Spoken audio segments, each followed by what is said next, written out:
and Manta Sports Media proudly presents West Carter High School football. Tonight's exciting high school football action is brought to you by Clark's Pump and Shops of the Tri-State, Members Choice Credit Union, Stultz Pharmacy, Callahan Excavating, Easterling Photography, Trey Hermanos Nunez Mexican Restaurant, Eric Ross for Carter County Sheriff, James Do It Best Hardware, State Senator Robin Webb, River Cities Builders, Orcut Tree Service, Ashland Community and Technical College, A&A Porta Potties, Dwayne Settles for Carter County Judge Executive, and Tyler's Pizza. Now, let's go to the field for the pregame show as the Cool Hit Sports Network, Manta Sports Media, and Cool TV present West Carter High School football. Hello again, everybody, and welcome to high school football here on the Cool Hit Sports Network. So glad to have you along here. We're live from Olive Hill, Kentucky, as the West Carter Comets are set to take on the Prestonsburg Black Cats in a matchup between district rivals. They're District 8 of Class 2A in the state of Kentucky. Before we go any farther, though, I want to mention that tonight's game is being played in honor of two fallen West Carter students, Brent King and Garrett Belcher. The two young men were victims of a single-car accident in Olive Hill on Tuesday night. The West Carter football players will be wearing helmet decals in their honor. Brent was a member of the football team who played wide receiver, and he also played safety, and his position will be left open for the first play of the game. So in honor of him, the seniors on the football team have voted to play this game tonight in honor of their classmates and their team brother. Please remember the families of these young men in your prayers and in your thoughts as they go through these terrible times. And also remember the West Carter football program, the school, and the community after losing these two cherished individuals. And also, please let this be a reminder of how fragile life can be.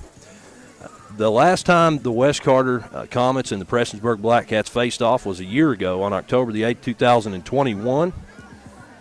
That was a West Carter win by a score of 42-0, but both teams have different personnel this year, and the 2022 season has a different complexion, that's for sure. The West Carter Comets come into this one after defeating Bath County on the road last week by a dominating score of 50-6. The Comets under head coach Daniel Barker put up 400 yards of offense in that game, and 302 of them were on the ground. Senior running back Cole Crampton had 15 carries for 137 yards and a whopping 4 touchdowns. And sophomore quarterback Kel Back had 7 rushes for 94 yards and 2 touchdowns on the ground as well. 5 different players actually for West Carter had a touchdown last week, so a very productive offensive outing for them. The Comets started off 0-5, but after the big road win last week, they're looking to continue their momentum here tonight against Prestonsburg. The Black Cats are under head coach Brandon Brewer, and they started off 6-0 this season, but they're coming into this game at 6-1 after a loss last week to Shelby Valley by a score of 68-21. Black Cats are led offensively by a 5'10" senior running back named Ethan Jarvis. He's got 1,222 rushing yards this season, and that's on 139 carries. That means he's averaging 8.8 yards per carry. The Prestonsburg offense primarily ground and pound, and they averaged 262 yards on the ground per game this season.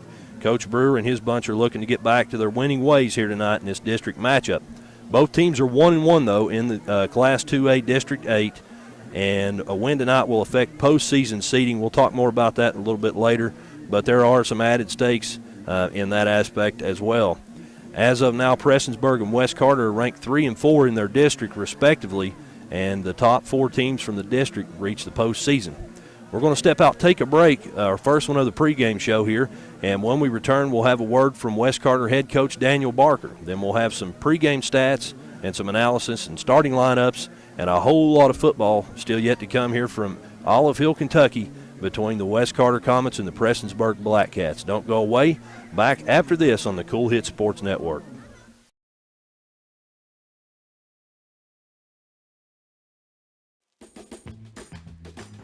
Uncle Rick, what are you doing? I'm trying to stay cooler in my man cave. Well, this is a beer cave, and you can't stay in this cooler forever. But Clark's Pub and Shop can get you through the dog days of summer. Whether it's fountain drinks at the lowest price or you're filling up the cooler for the family and friends, Clark's has the widest selection, the best prices, and the most helpful staff you'll find anywhere. Beat the heat at Clark's Pub and Shop. Return, refresh, refuel. Are you having trouble keeping your parking lot lit? Is customer safety one of your top priorities? If so, call River Cities Builders at 473-4112 for all your lighting needs. We have bucket truck and boom crane truck services. We have extensive experience in exterior lighting and parking lot lighting maintenance. No need to ever be in the dark again. Remember, call River Cities Builders at 473-4112 for all your lighting needs. We will light your path to success. When you have business away from home or a planned event far from your comfort zone, you're probably going to need a little help. Let A&A Porta Potties assist you with all your portable toilet needs. Whether on a construction site, planning for an outdoor wedding, or any other outdoor event, A&A Porta Potties are here to assist you. A&A Porta Potties also rents out storage containers, office containers, cooling fans, tables, and chairs. A&A Porta Potties, there is no event too big or too small for us to accommodate you. Doubt, stress, anxiety, frustration, that was yesterday. Today is your day to get back on track to a brighter future. At Ashland Community and Technical College, we're open and ready to help now. With ridiculously affordable, amazingly flexible classes that can lead to highly paid positions in IT, healthcare, and more. The real world's tough, but not as tough as you. Visit kctcs.edu/findyourcareer.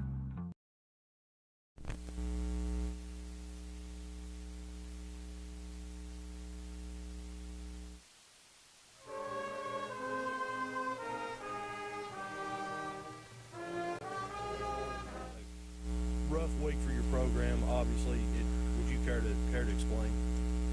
Yeah. Tuesday night we lost two students. One was a teammate of these boys and a boy that we all love very dearly. Both of those boys were such kind souls and so nice to everybody. And it's been a devastating week, but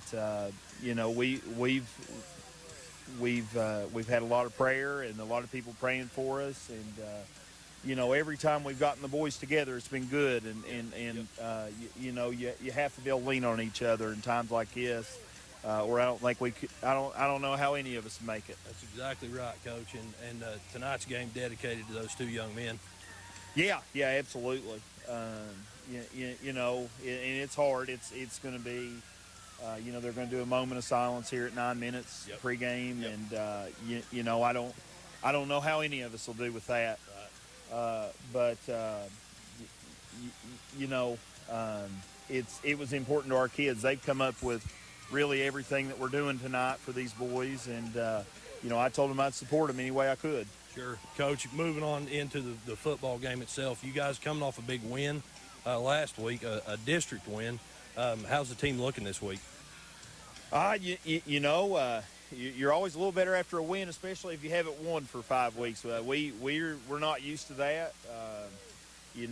These kids that we've got in our program had never been a part of a 2-game losing streak. Sure. And to overcome 5, I looked at them, tonight and said, people probably ask, why do you all still show up? Sure. And I think it's because, they love each other and they believe in what we do. So we're hoping to build on that tonight. And I think all that kind of starts from the top, and hats off to you for that, Coach. What do you know about Prestonsburg? Obviously a little bit different season for them. Yeah, they've got a good team. They're extremely well coached. If you watch our district, they're as well coached as anybody in it. Coach Brewer does a phenomenal job. What they run's tough to defend. Sure. They're shotgun wing tee. They got a little RPO. They do a good job, and he's always got a good defensive plan for us. So we've got our hands full. What are the keys to a win? Defensively, we're going to have to tackle. We're going to have to read our keys and be sound there, and we're going to have to tackle. And, offensively, we've got to take care of the ball. And if we get a chance to make big plays, we've got to make them. Absolutely, Coach. Won't take up any more of your time. If you got time after the game, we'd love to get with you, but go Comets. Go Comets. Back on the Cool Hits Sports Network after this.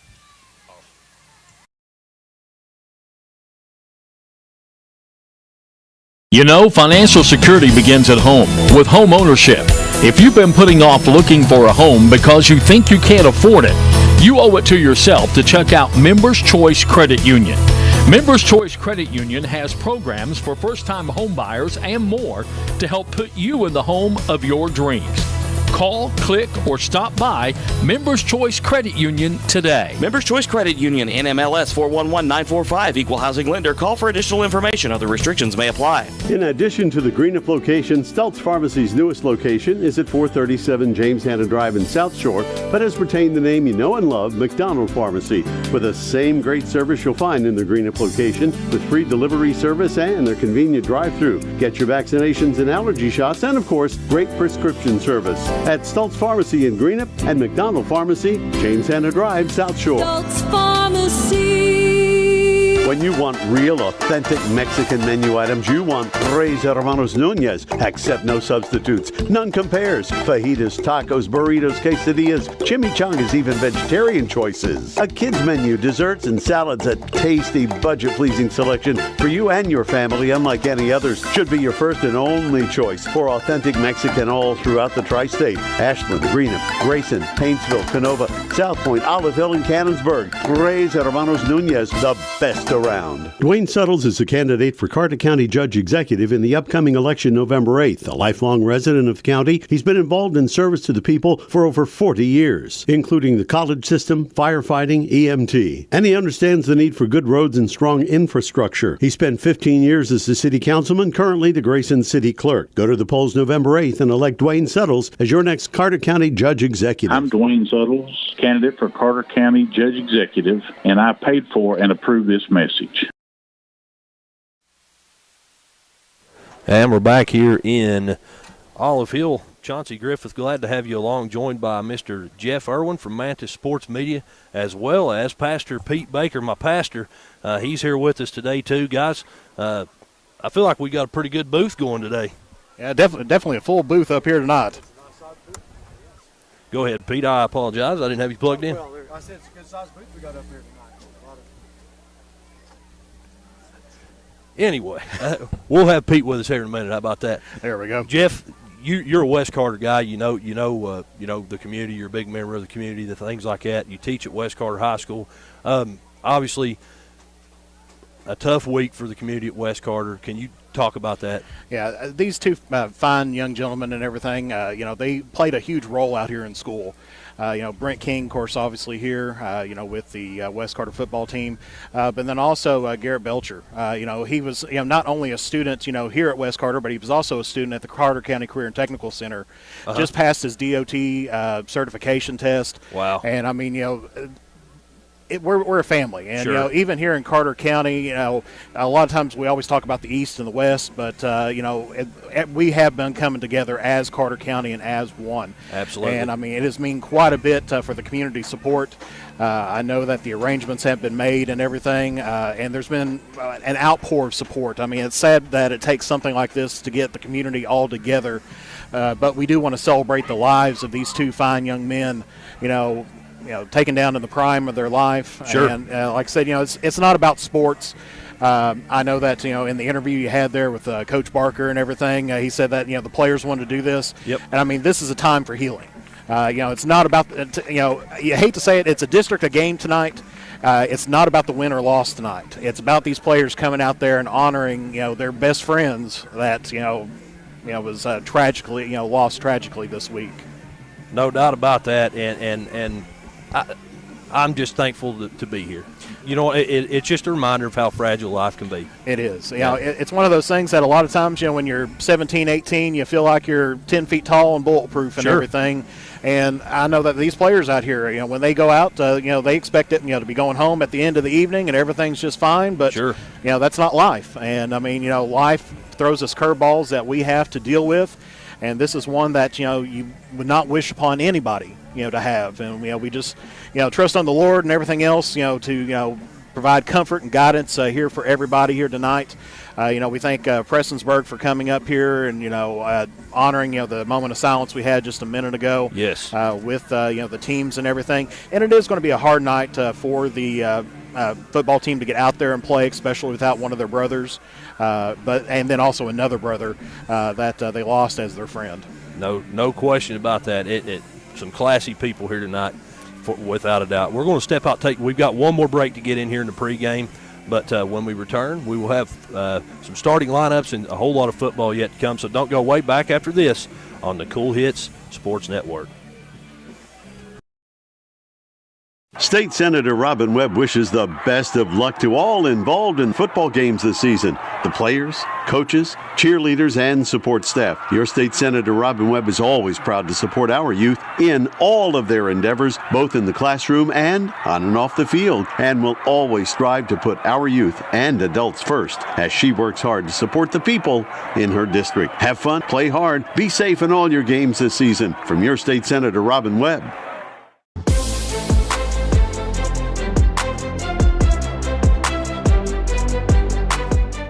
We can dig it at Callahan Excavating. If you need drainage work, demolition work, mobile home lot preparation, pond cleaning, slip repairs, service line installation, parking lot or driveway work, or help with many other projects, contact Callahan Excavating at 606-225-0570. Callahan Excavating are proud supporters of local high school sports. As time goes by, don't forget to capture the moments that will create memories that will last a lifetime with Easterling Photography. No matter the occasion, we have you covered. If you need family portraits, engagement photos, prom pictures, senior photos, sports photos, baby pictures, and wedding photos, we are ready to work for you. You can find us online on Facebook or contact us at 606-286-0991 or at easterlingphotography@yahoo.com to schedule a photo session. In the upcoming election, vote Eric Ross for Carter County Sheriff. Eric is an experienced police officer and a dedicated family man. With a 10-point plan, he will work to unite Carter County, increase community involvement, and improve the function and availability of the Sheriff's Department. With your support, we can make Carter County stronger together and a better place to live. Vote for Eric Ross for Carter County Sheriff. Paid for by candidate.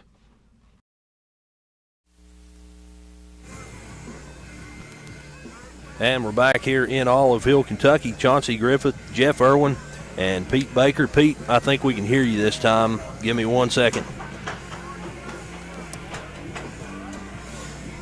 Guys, got some football ready to rock and roll here, District 8 of Class 2A, and I talked in the opening. I don't mean to do all the talking. I'm not that guy at all, but I talked there in the opening about, hey, there's some stakes, some things at stake here, I guess you would say, and namely the postseason.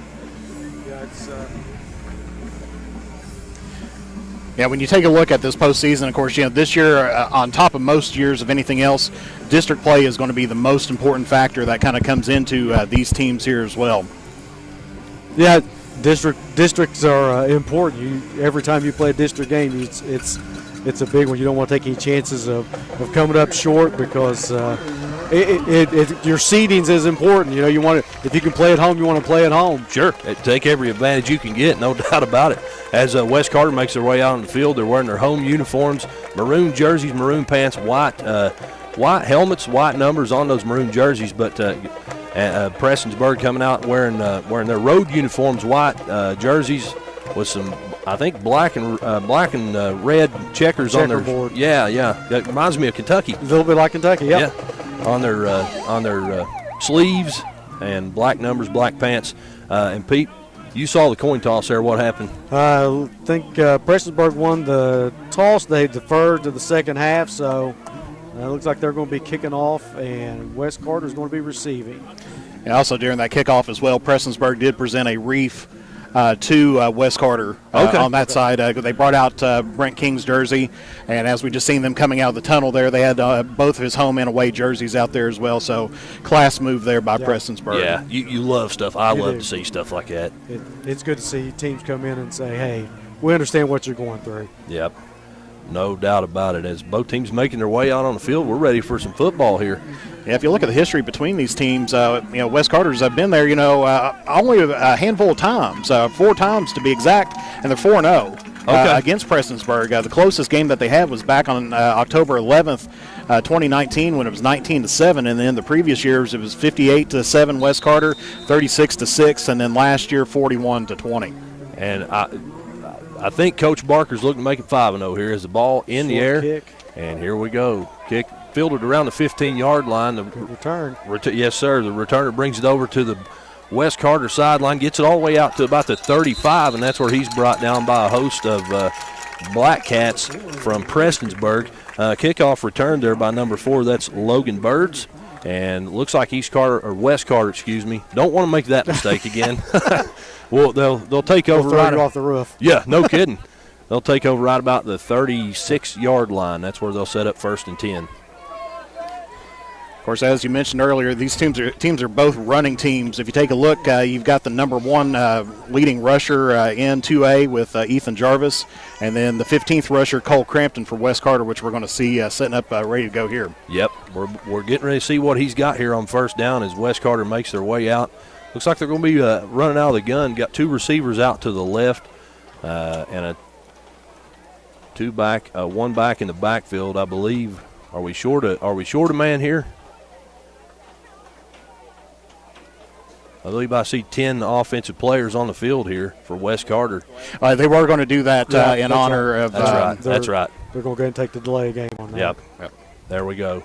Oh, and another class act there. Yeah. As they leave this wide out over on this side on the Prestonsburg sideline. They leave that spot open and line up with 10 men on the field in honor of their fallen teammate. So, and then of course the penalties declined by Prestonsburg. So class move there. Class acts all the way around. Yes, sir. Yes, sir. So it's going to be 1st and 10 here again as the penalty was declined by Prestonsburg. And we're going to see our first look at that West Carter offense. 2 receivers out to the left, 1 to the right. Quarterback lined up in the pistol, and he takes a snap. It's going to be a handoff up the middle, and he's going to bounce it outside. Got a little bit of room to run there. He gets it all the way across for a 1st down. That's Cole Crampton on the carry there. He gets about 10 yards on 1st down. That's a good block by number 63 out there. Kind of sprung that thing wide open for him. Absolutely, and it's a 10-yard gain. They haven't moved the sticks yet, but it might be. Yeah, there we go. So a 1st down West Carter means a new set of downs, and we're going to get another look at this offense.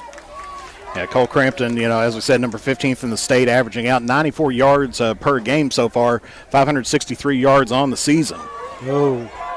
And some pressure in the backfield. It's another handoff to Crampton, and he does all he can to fight forward just to gain ground here, and he does just that, gets 2 yards on 1st down.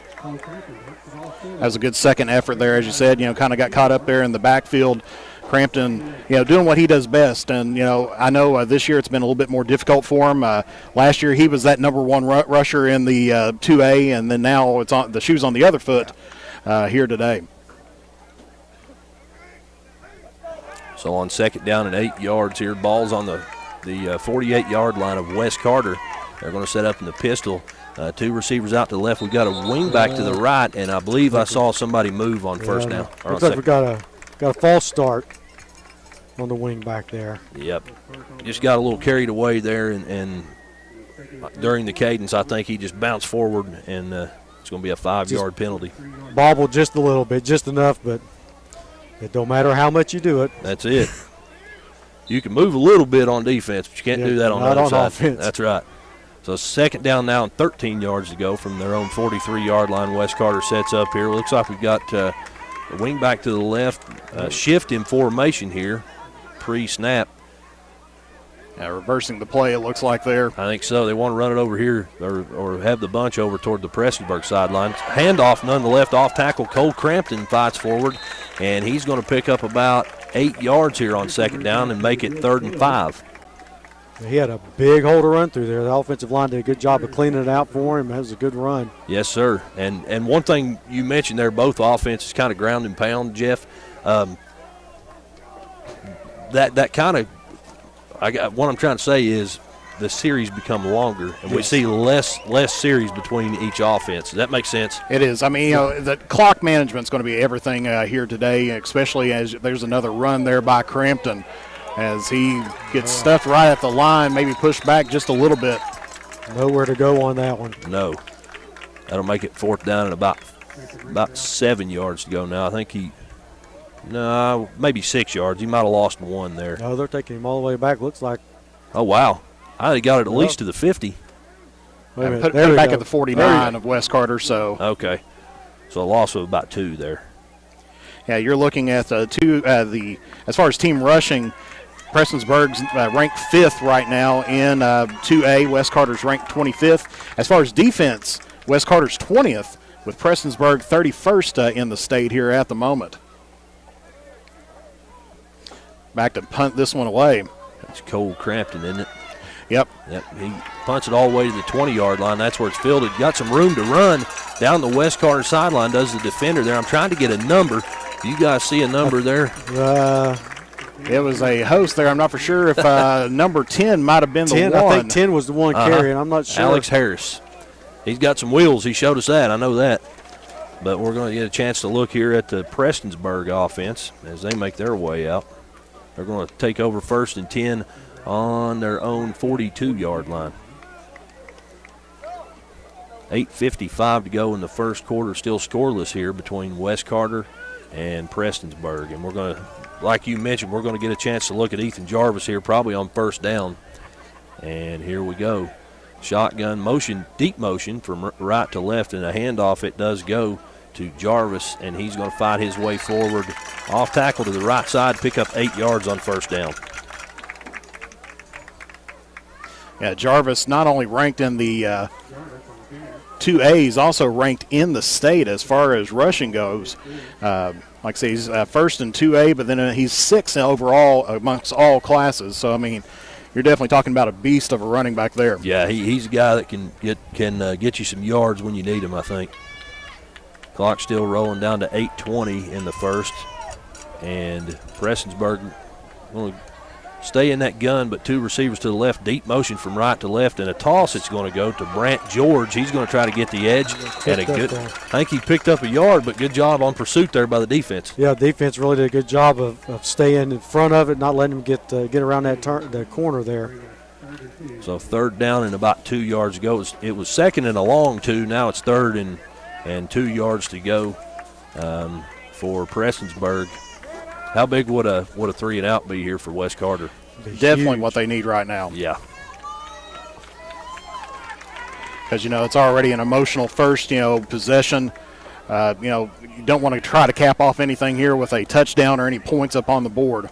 Handoff goes up the middle to Jarvis. He bounces back outside and trying to fight his way forward. Based on the spot, it looks like they're going to give him 3 yards, and it's going to be a 1st down Prestonsburg, but we'll wait and see where the ball is spotted just to make sure. Yeah, I think they're going to put it right there on the 47-yard line. Yep. So a 3-yard pickup there means 1st and 10 for Prestonsburg.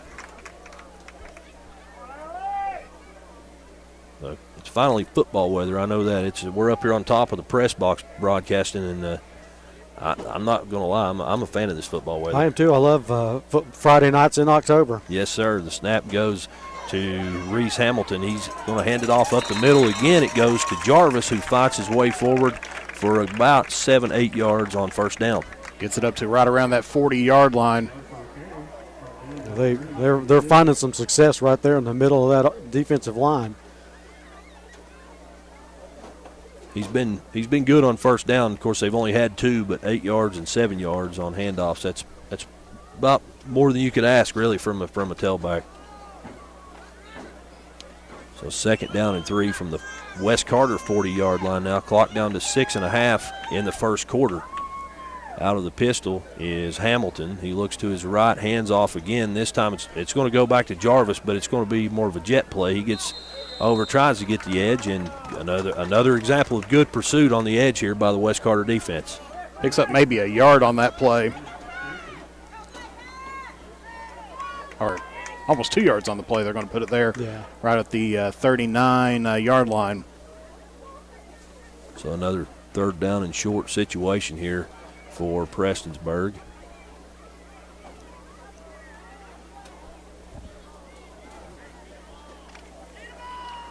As we said, West Carter, as far as their defense, They've allowed 220 points this season with Prestonsburg giving up 215, but that's within a couple of with a game difference. We've got a reverse play on third down and a first down because of it. Pickup of around 7 yards on the reverse there. And I'm trying to get the ball carrier number. Did you see who? I think it was Jarvis got the ball and handed it to 20. Was it 22? Well, I think it was 22. John Little there on the carry. Yeah. So a pickup of 7 for him makes first and 10 from the 32-yard line for Prestonsburg.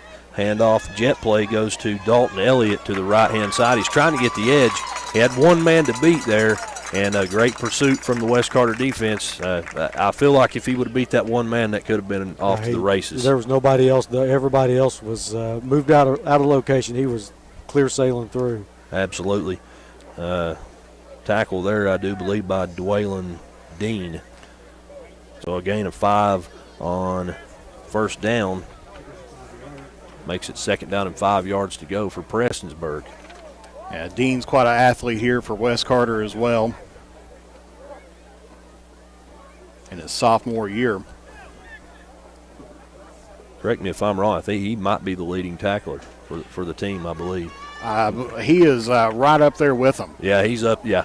An incomplete pass on second down. That's the first pass attempt we've seen in this ball game. Makes it 3rd and 5. I threw that one just a little bit high for the receiver. Yep, just out of his reach.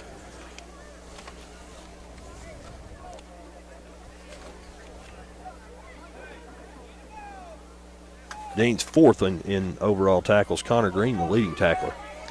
Yeah, of course, West Carter without one of their top defensemen as well. Braden Flinner was injured in the Shelby Valley game, had a fractured neck and concussion, and so definitely West Carter a little bit light on the defense. A toss to the left this time. Number 18 there. That's Jarvis again. That was a nice little screen pass. Number 2 got out there wide out, did a good job blocking on that corner, giving us a little bit more running room. Pick up of about 12 yards there. So you say that was a screen pass, Yeah, Pete? a little screen. Okay. So 1st and 10 now from about the 16-yard line, maybe the 15-yard line for Prestonsburg. Hamilton in the pistol. He hands it off up the middle again to Jarvis, who fights it forward. He's actually going to bend it back toward the Prestonsburg sideline, get it down to the 5-yard line, so another first down for him. Yeah, that was number 7, Raymond Rayburn, and number 14, Jordan Fuston on the tackle there for West Carter. Rayburn, that's a West Carter name for sure. A lot of Rayburns in Olive Hill. Absolutely. First and goal situation now here for Prestonsburg. Down to under 4 minutes to go on the clock. Prestonsburg in the pistol again, got 2 receivers to the left. They're going to shift their formation, flip-flop over, running back offset to the left of the quarterback, and another handoff to him. That's Ethan Jarvis, who's going to fight his way inside the 5 down to about the 2-yard line. Brought down by a host of Comets. Nice little misdirection there as you've seen the quarterback try to, he's got that fake down pretty well. Oh, yeah, definitely. They're I guess what you would say, what they do it well. They're a well-oiled machine offensively. So 2nd down and goal now from the 3, down to almost 3 minutes to go here. Still scoreless from Olive Hill. Hamilton in the pistol sends a wing back in jet motion and then hands it off up the middle to Jarvis.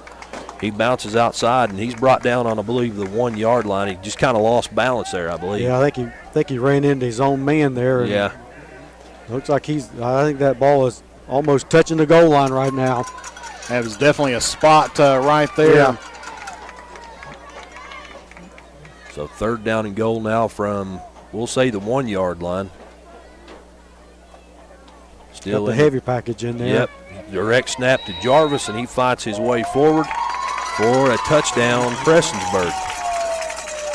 So with 2:24 on the clock, your score now, Prestonsburg 6 and West Carter 0. Prestonsburg with a chance here to add one more on later in the first quarter. Looks like the PAT team out there. And I did notice kicker Max Willoughby, he's 16 of 19 this year from point after attempts. And that's Jarvis's 21st touchdown, rushing touchdown on the year, 24th altogether.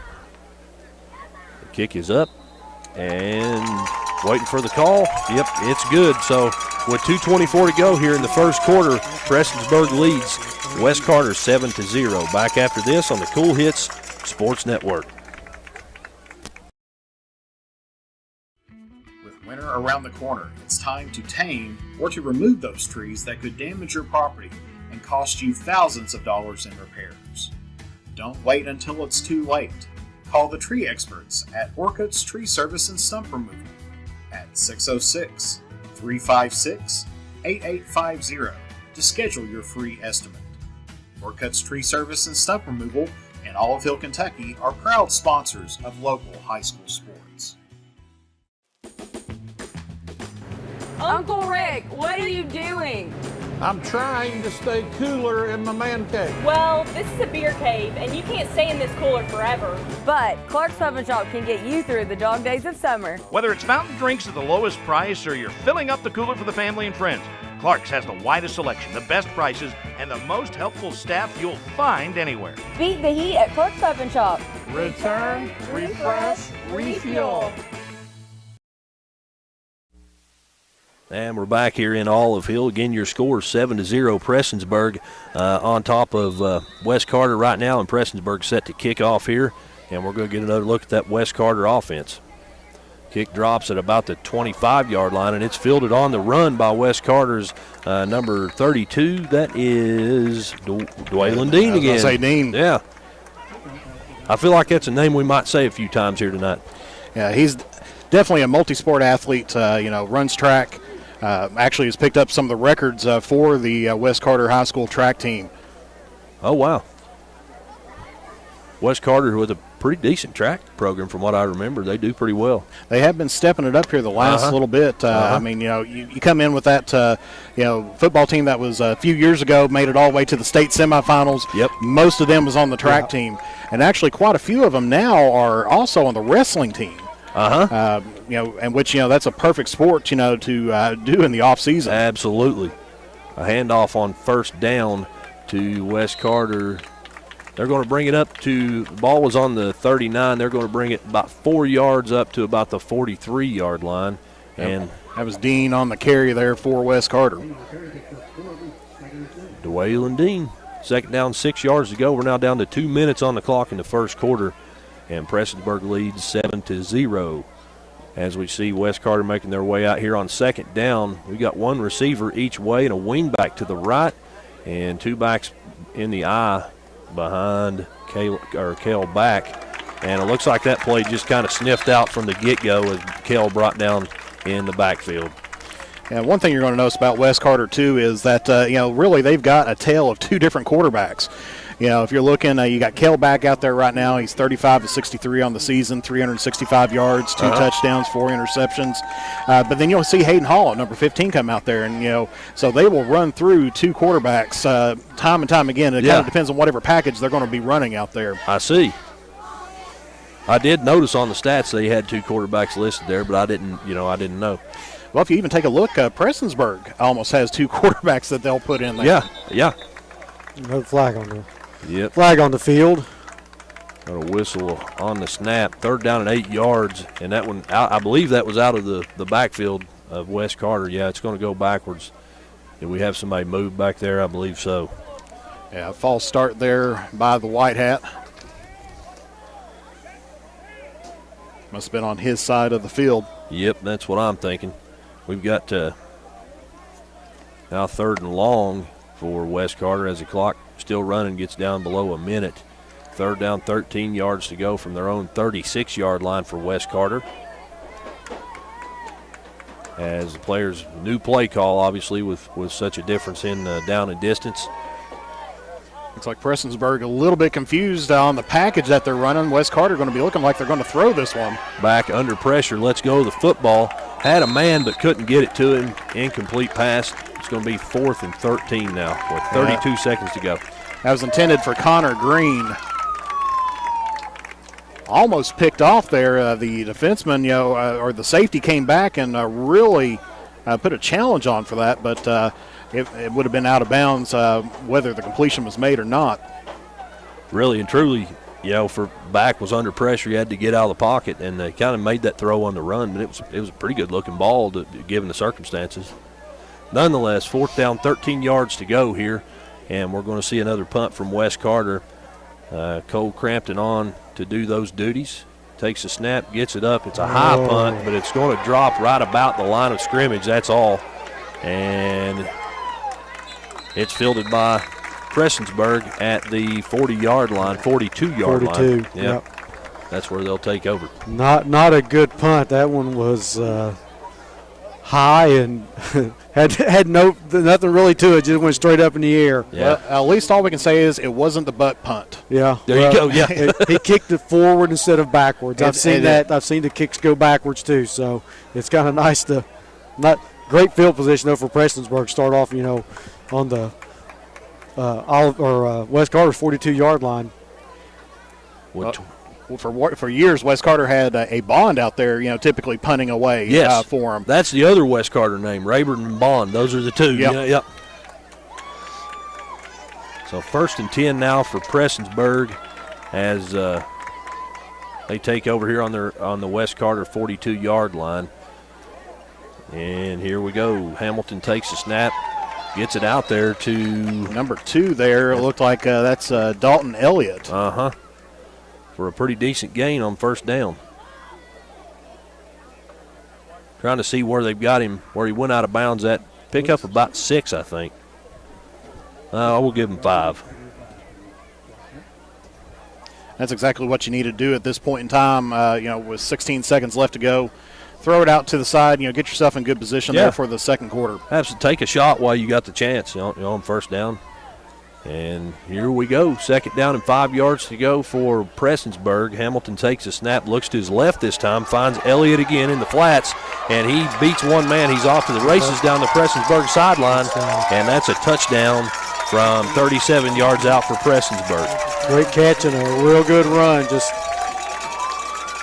Yep, not much more you can ask from there offensively anyway. And that makes it 13-0 now, and Prestonsburg with another chance to tack on one more. 37-yard pass there from the quarterback to Elliott, and he danced that line he thought about going out there for a second and then took a look up and saw the green grass in front of him and was like, I got to take it while I can get it. That's right. So with 5 seconds to go here in the first quarter, Max Willoughby back on, the PAT team back on to try anyway to tack on one more point. Almost blocked, but the kick does split the uprights. So with 5 seconds left to go in the first quarter, the score is Prestonsburg 14, Wes Carter 0. Back after this on the Cool Hits Sports Network.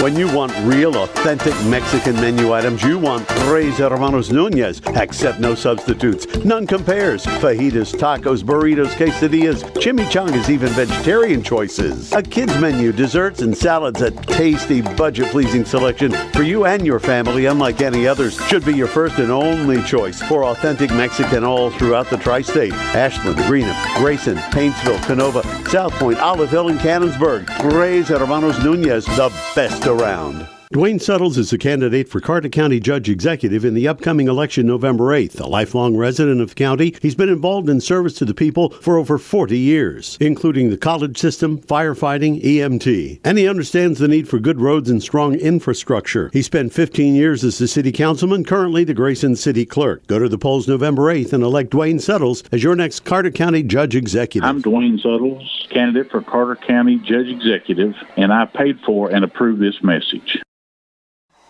And we're back here, a touchback on the kickoff here. Brings the clock down now to 4 seconds, so I guess Wes Carter with the chance to run one more play of offense.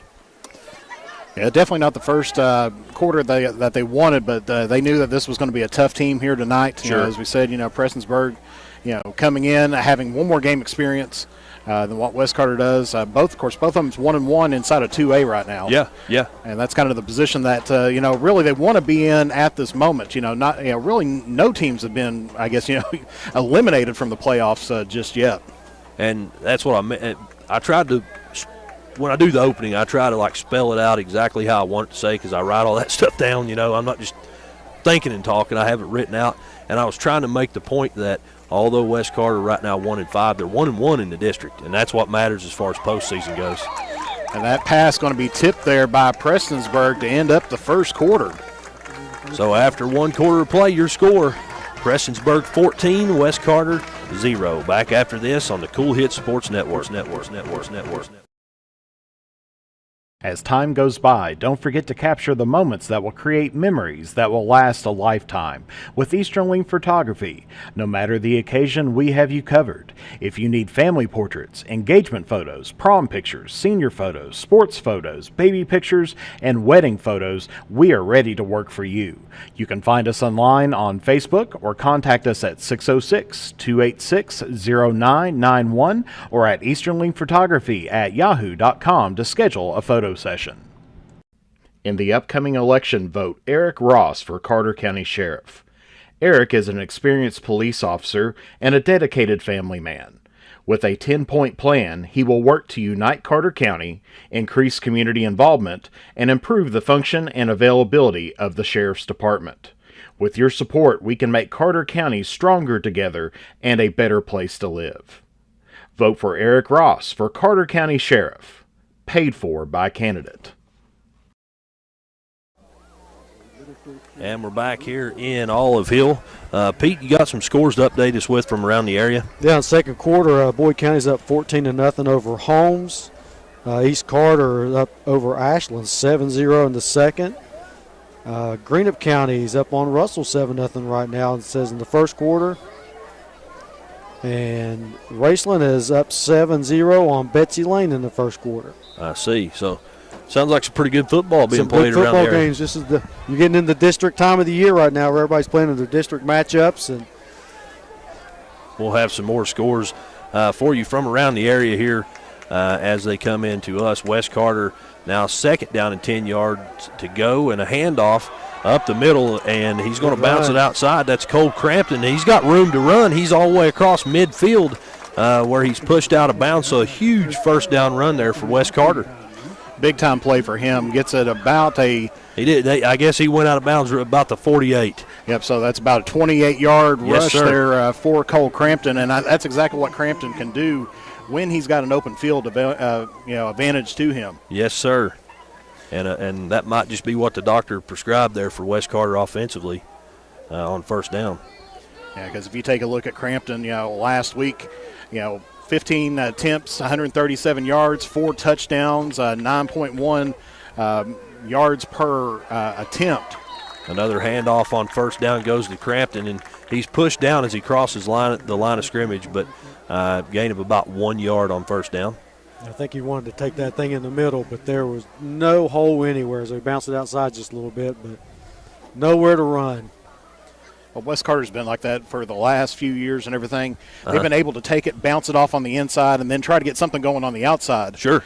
But at times, of course, we got a different offensive line that we're looking at here than what we've had in the last couple of years, dealing with some injuries and everything else. No doubt. Yep. Coach Barker does a good job, though, with the personnel he has, running the scheme that fits his personnel the best, I think. Snap goes again to Kell back, and he's going to hand it off up the middle.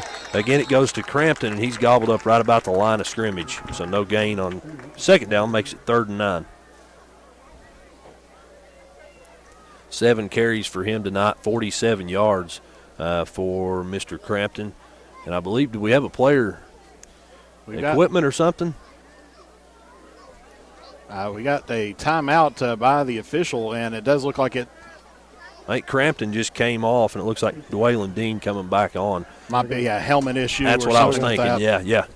He's fine. He jogged off on his own and everything. Well, then you had number 53 here for Prestonsburg, Jackson Goebel. Okay. He was, kind of holding his arm there in the middle of the huddle.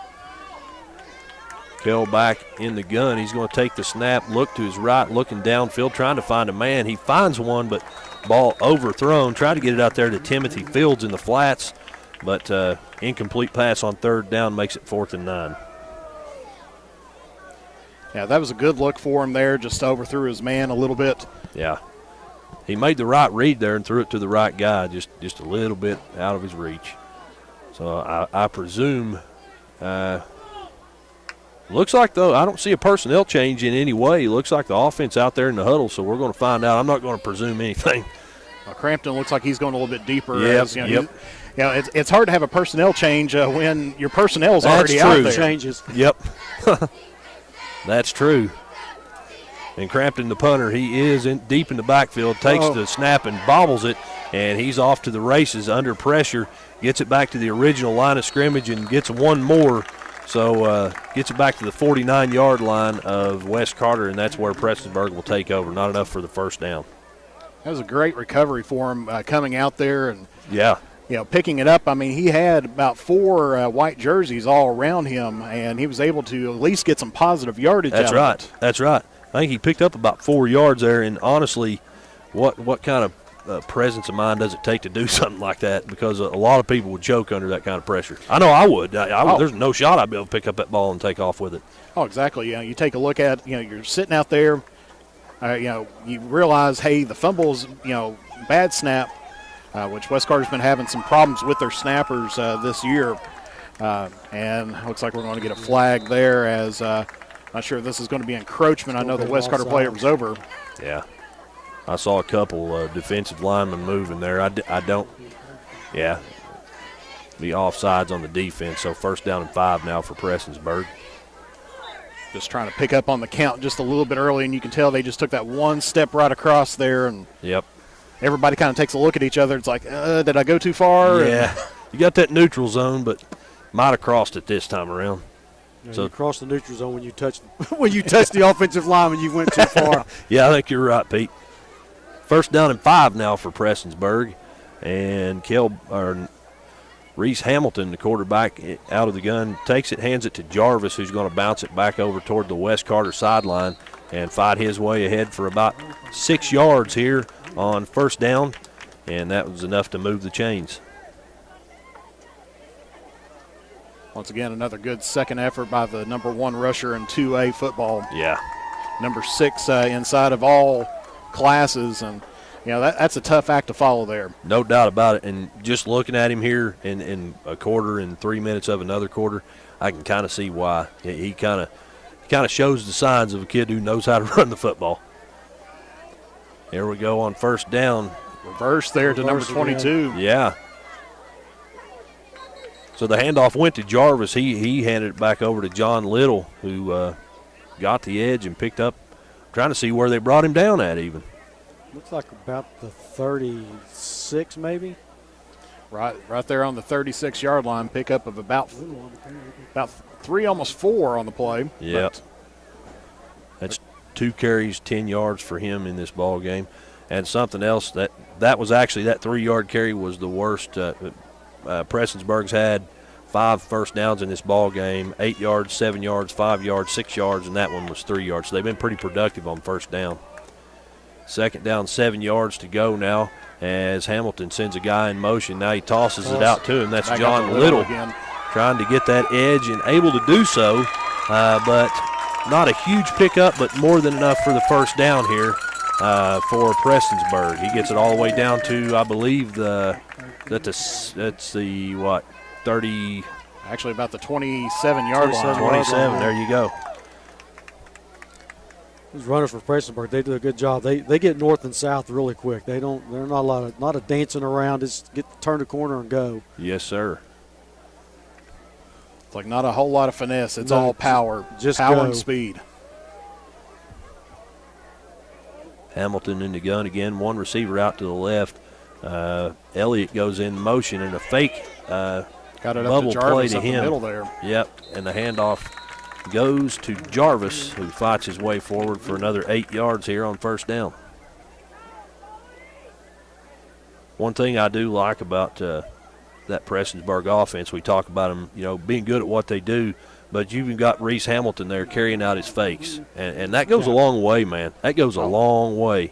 The handoff went to Jarvis, but Hamilton still going through the complete motion of faking that bubble pass out there. And well, Hamilton wasn't shabby last week. 7 of 10 on his so 70%, 114 yards and 1 touchdown for a running team. That's pretty good. He ran for 86 yards himself too. Second leading rusher of the night, I believe. Yeah. He's going to hand it off this time though to Jarvis, who fights his way ahead. Oh, looks like it might have popped loose there. Okay. But they're going to call him down. West Carter did a good job there. That's a nice little group tackle. The defensive line did a good job of staying in there and not getting pushed out.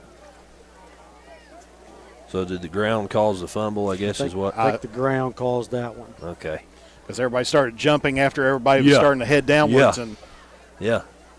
Third down and being one of the big defensive linemen, you can't wait for that moment for the ball to hit the ground and you can pick it up and take off running. That's a dream right there. I've been in those shoes. I'm going to make it. I'm going to make it. Yeah. Until you get to about the 10-yard line, go, I'm not going to make it. Snap goes to Hamilton. He does pass it out this time to the left side to Elliott, who's got some room to run. Touchdown from 20 yards out for Prestonsburg. So a 20-yard toss and catch there from Hamilton to Elliott makes it 20-0, and a chance to add one more here as the PAT team makes their way out. And that's his second touchdown pass here this evening. Yeah, these little screen passes are really hurting West Carter right now. They're not getting anybody out there covering. Right. Well, the experience is not out there in the secondary for West Carter right now.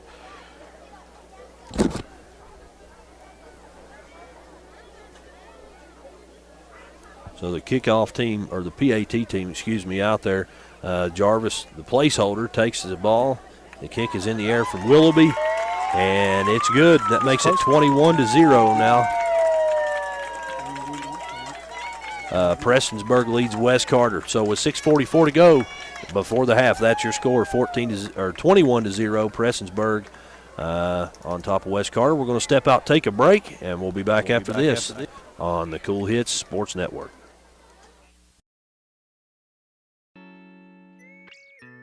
If you're looking for the best pizza in Carter County, look no further than Tyler's Pizza. Also be sure to check out our daily lunch specials, wings, salads, subs, sandwiches, dinners, sides, desserts, and our world-famous Thai Zone. Tyler's Pizza, 120 Cross Street, Olive Hill, Kentucky. Phone number 606-286-4583. Tyler's Pizza is a proud supporter of local high school sports. At James Do It Best Hardware, we are not just another hardware store, we are your hometown home improvement partners, offering personalized service to help you get the job done right the first time. We are also your local steel dealer. At James Do It Best Hardware, our people make the difference. I love James Do It Best Hardware store. James Do It Best Hardware, 137 Scott Street in Olive Hill, Kentucky. And back here in Olive Hill, looks like the kickoff was brought out to around the 30-yard line. A decent return there for West Carter. No, the 35-yard line, so that's where. Yeah, it was a procedural. There was a flag on the play. Okay. A kick out of bounds. I got you. Okay. Yeah, free kick out of bounds, so that's going to put West Carter there automatically on the 35-yard line. So pretty decent field position for the Comets here starting out in this drive. And actually, I think it went out on the 35-yard line, and they declined it, actually. Okay. Pass there and tipped right at the line.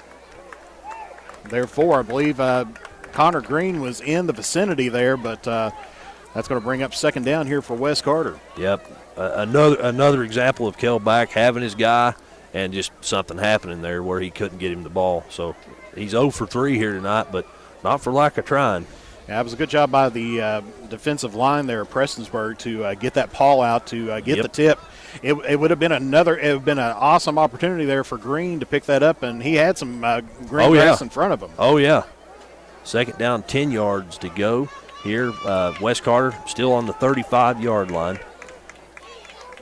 As back takes a snap, he's going to drop back, a design middle screen. It goes to Cole Crampton, who fights his way forward. He's got room to run down the Prestonsburg sideline across the 40, across the 30, 20, and that's where he's knocked out of bounds. So a huge play here on second down for Wes Carter.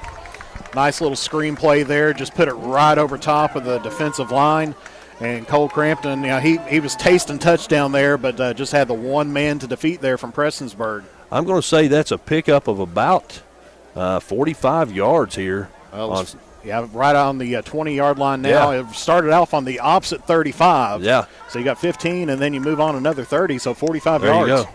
That was a great job at number 67, Derek Williams. He had a great job of opening that up so he could get a little bit farther out. Good block on his part. Yes, sir. And those are the guys who don't always get credit. Nobody cares about the offensive line. I do, because that's what I did for years. So. I'm with you.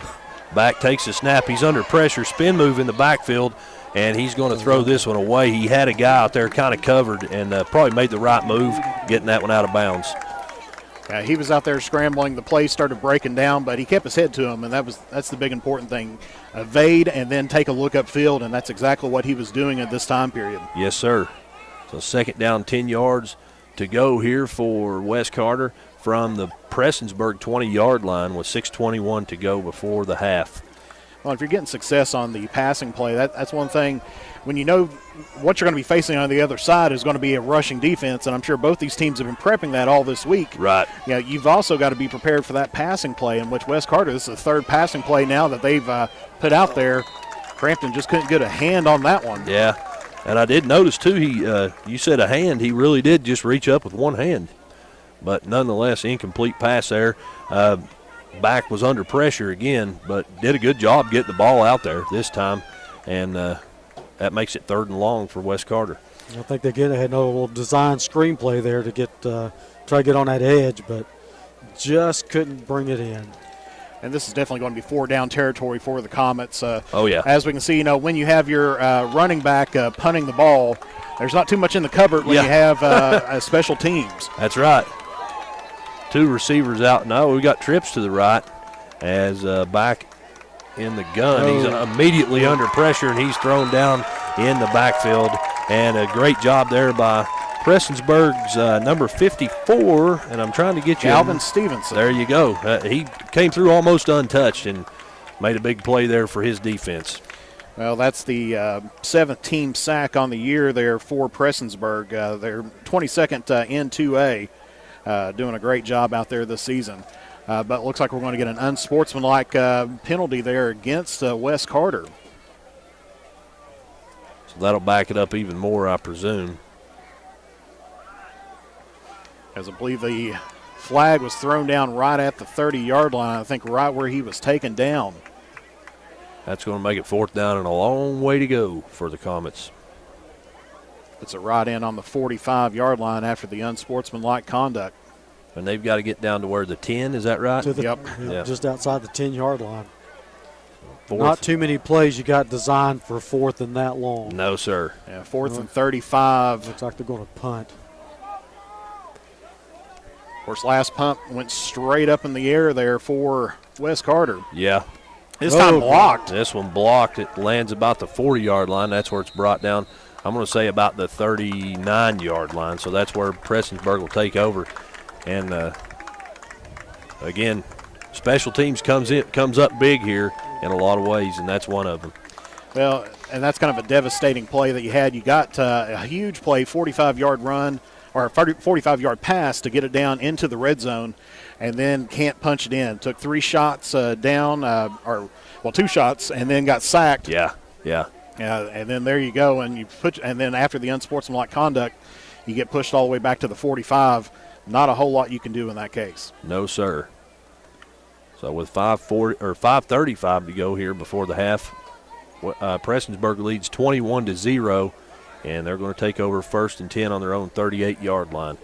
Snap goes to Hamilton. He's going to hand it off up the middle to Jarvis, and he's met at the line by almost the whole Wes Carter defense, and he fights his way forward for a gain of about About 7 yards. Yeah, 7. Well, it depends on where they blew the whistle, and then he went forward about 4 yards. I know. I was just going off the side judge over on the West Carter side. Oh, they moved it back here. It's about a 4-yard pickup. Yeah, because they blew the whistle, and you had the near line judge right there. Yeah. They had already blew the whistle dead, and then he went forward 4 yards. And like I said, the head linesman on the other side stepped out to where the ball ended up at, and been a very favorable.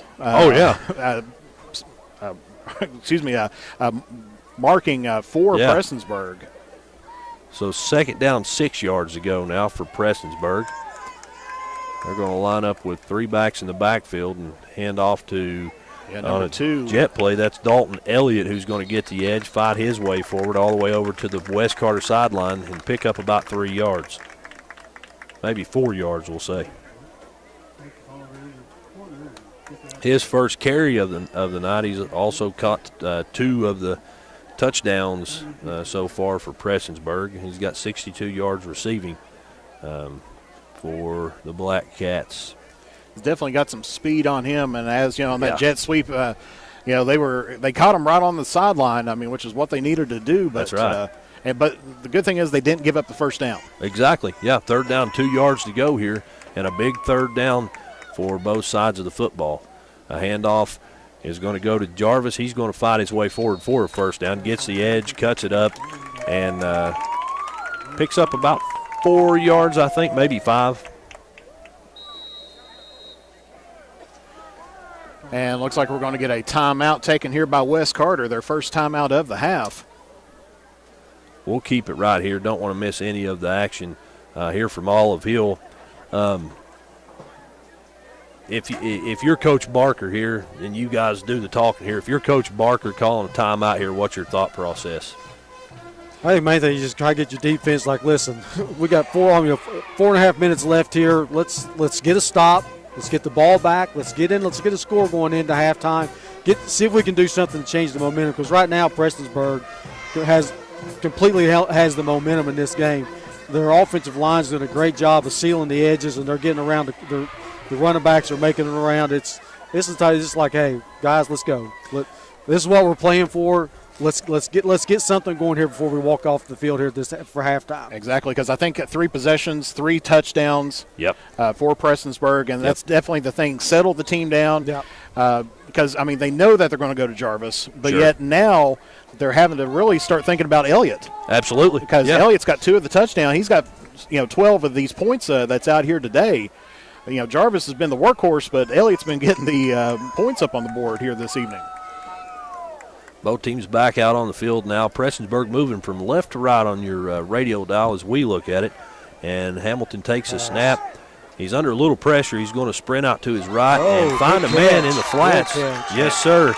That is number 8. Yeah, Seth Fitch. Seth Fitch. I don't have him written down yet. So his first catch of the ball game brings the ball all the way out to right around the 39-yard line there of West Carter. Okay. Hey, West Carter had great coverage in from their deep backs, but man, that quarterback threw that ball just perfect right there, where only his guy could catch it and nobody else. Well, he had a lot of time to take a look at that. West Carter's putting out the pressure, but that offensive line there, Prestonsburg, was really holding their own out there and giving the quarterback plenty of time to take a look downfield. Hamilton's going to take the snap. Oh, he's going to hand it off this time. It's going to go to John Little, who fights his way forward off tackle for a pickup of about 4 more yards, enough for another first down Prestonsburg. Number 74 there, just about having the backfield, just missed him as he went by. And that would have really changed the complexion of things here. That would have been about, instead of first down, would have been looking at a loss of about 2 or 3 yards. So. Yep. So Prestonsburg has it now at the West Carter 35-yard line. 1st and 10. Clock now under 4 minutes and still rolling here. I don't know about you guys, but it seems like it's moved really quick. It has. Typically, with your running offense that you have mostly out there, the clock's going to roll. Sure. Unless you're going out of bounds. A handoff goes to Jarvis. He's going to get the edge. He's got room to run down the West Carter sideline. Makes one man miss. Gets it all the way down inside the 5-yard line. and he's knocked out of bounds here with 3:32 on the clock before the half. About a 32, 33-yard pickup here. That was a real good effort on his part there. And, he really was being pursued right there heavily right around the, 7-yard line. Right. He's one of those guys, though, man. He's not top 5 in the state for no reason. He's a tough little running back. Yes, sir.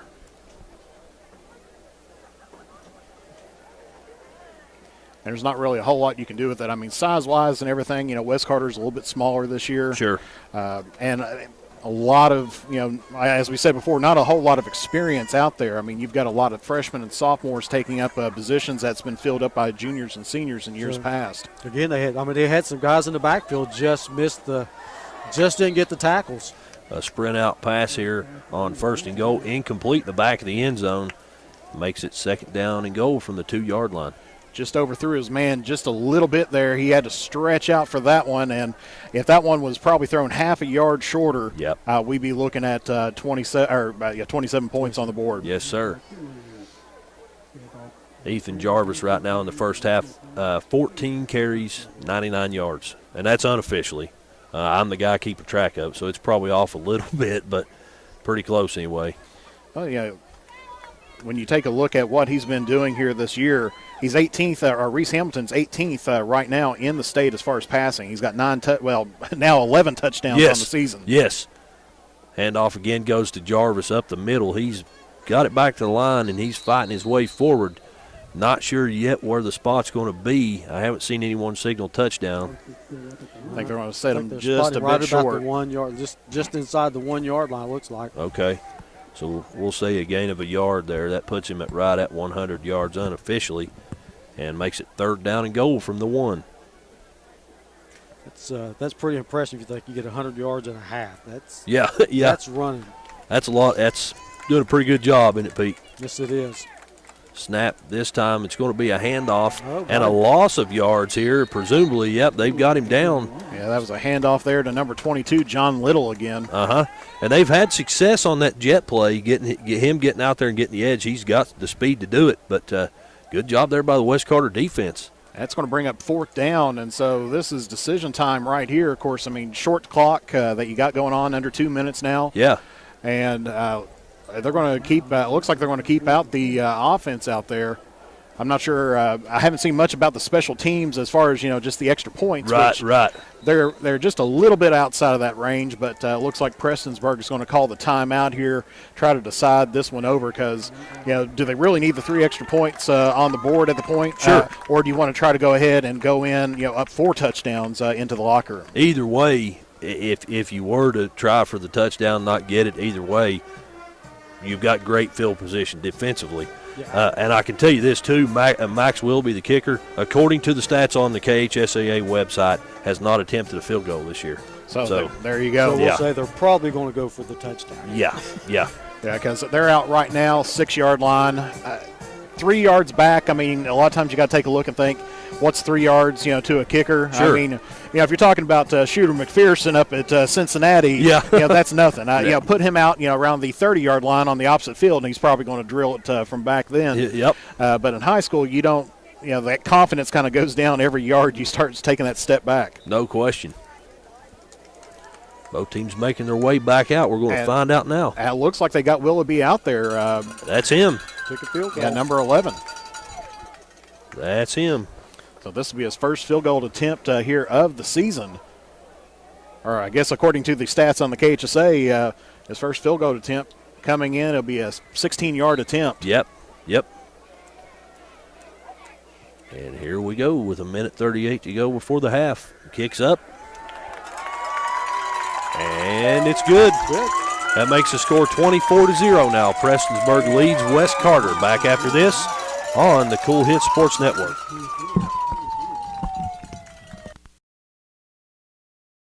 State Senator Robin Webb wishes the best of luck to all involved in football games this season. The players, coaches, cheerleaders, and support staff. Your State Senator Robin Webb is always proud to support our youth in all of their endeavors, both in the classroom and on and off the field, and will always strive to put our youth and adults first as she works hard to support the people in her district. Have fun, play hard, be safe in all your games this season. From your State Senator Robin Webb.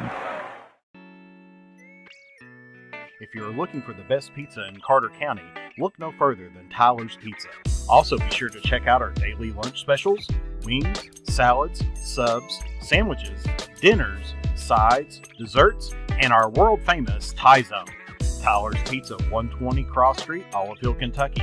Phone number 606-286-4583. Tyler's Pizza is a proud supporter of local high school sports. Back in Olive Hill, Jeff, did you see the kickoff there?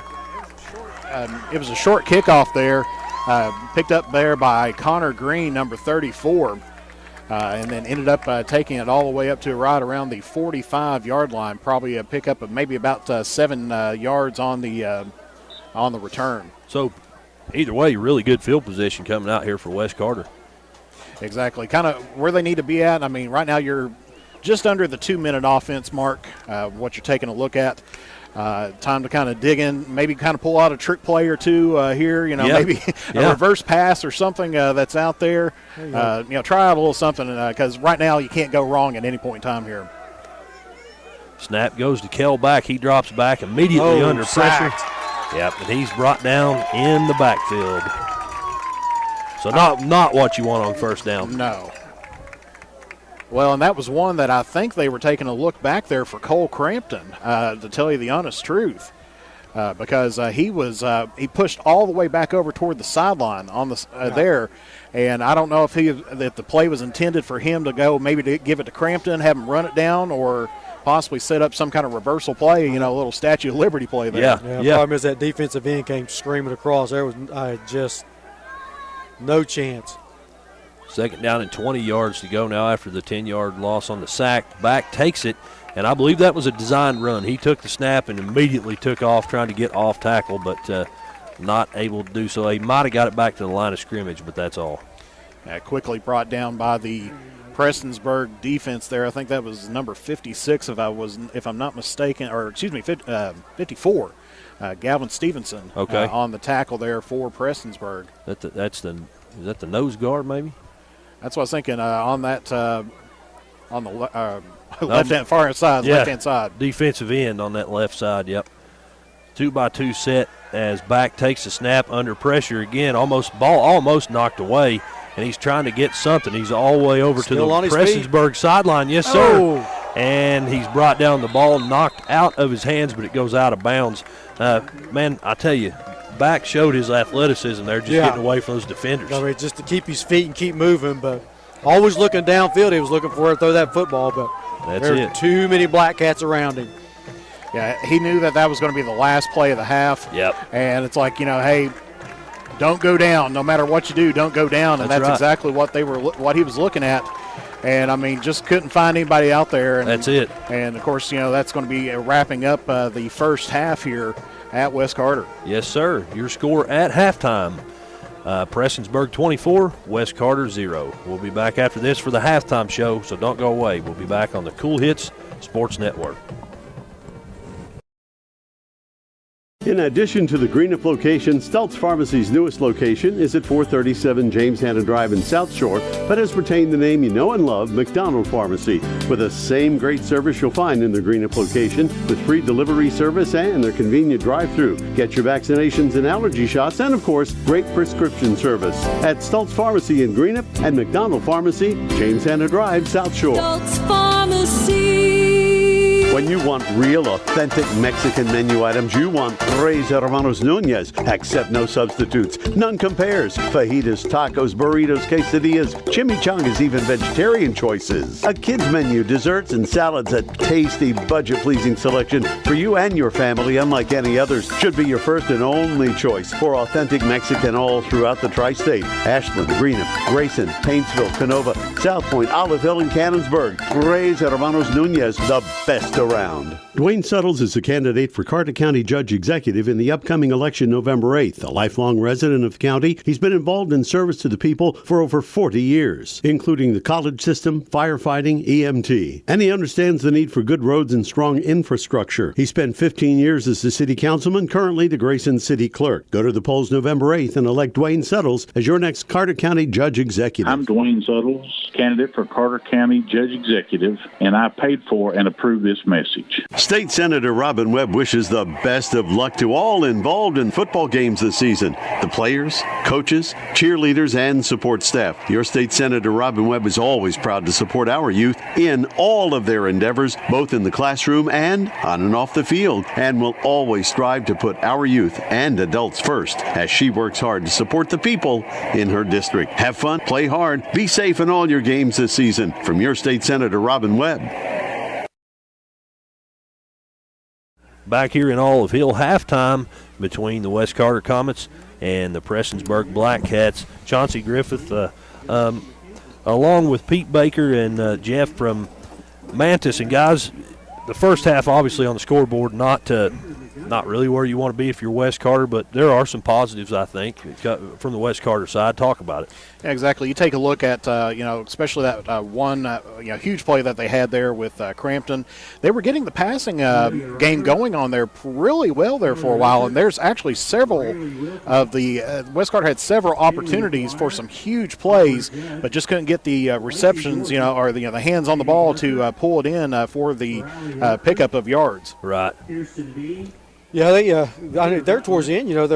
They came up with a big stop there down inside the 10-yard line. The defensive line was getting some disruptive back in there. That's a positive thing right now. So sure. Before they were scoring touchdowns, now they got a field goal. That's a positive. Yeah, taking a look, especially getting them right in. What was it, right around the 2-yard line? Yeah. And then was able to push them back to the 6. Yeah. And that's definitely 4-down territory, and they stopped Prestonsburg and made them kick their first field goal of the season. That's right. I was waiting till you got done. I was going to say that's something that hadn't happened to them this year at all. They haven't attempted a field goal. So. Well, and they had to think about that, too. They called the timeout out there because they kept the quarterback out there. I mean, he was out there ready to roll. And when all of a sudden, he wasn't out there after the timeout, you knew that they thought, well, we better put a few extra points on the board. Yep. Hey, so we mentioned the score 24-0. We'll tell you how we got there real quick. First touchdown of the ball game came with 2:24 to go in the first quarter. That was a 1-yard touchdown run from Ethan Jarvis, and a Willoughby PAT made it 7-0. Again in the first quarter with 5 seconds on the clock, a 37-yard touchdown pass from Hamilton to Dalton Elliott, and a Willoughby PAT made it 14-0 after one. Then in the second quarter, a 20-yard touchdown pass from Hamilton to Elliott again. This one was 6:44 on the clock. Prestonsburg scores again, making it 21-0. And then with a minute and 33 seconds before the half, a Prestonsburg field goal from Max Willoughby made it 24-0 at halftime. We're going to step out, take a break, and when we return, we'll have some offensive stats and a little bit of analysis and a whole lot more football left to come here from Olive Hill. As the Prestonsburg Black Cats lead 24-0. Back after this. Uncle Rick, what are you doing?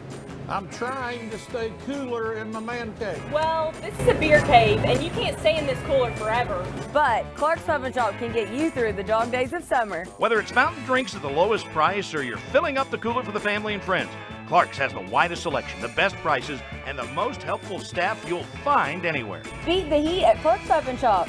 Return, refresh, refuel. Are you having trouble keeping your parking lot lit? Is customer safety one of your top priorities? If so, call River Cities Builders at 473-4112 for all your lighting needs. We have bucket truck and boom crane truck services. We have extensive experience in exterior lighting and parking lot lighting maintenance.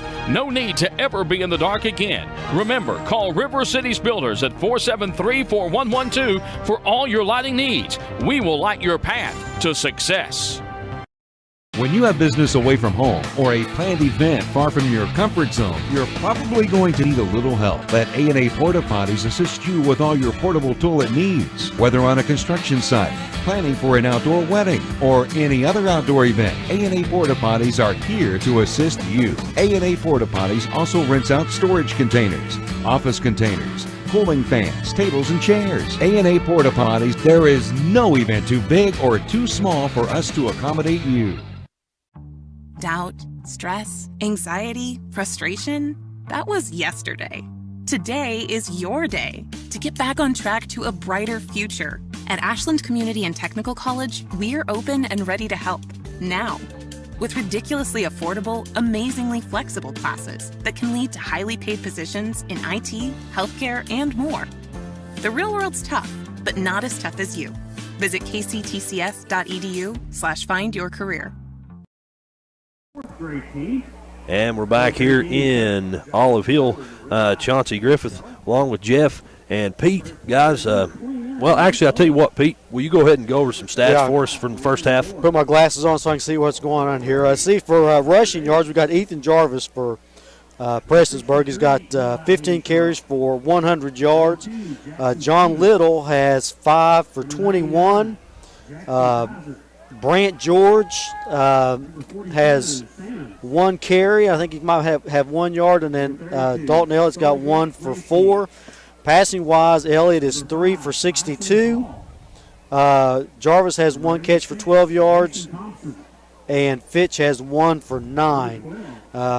Side on West Carter over here, their stats right now.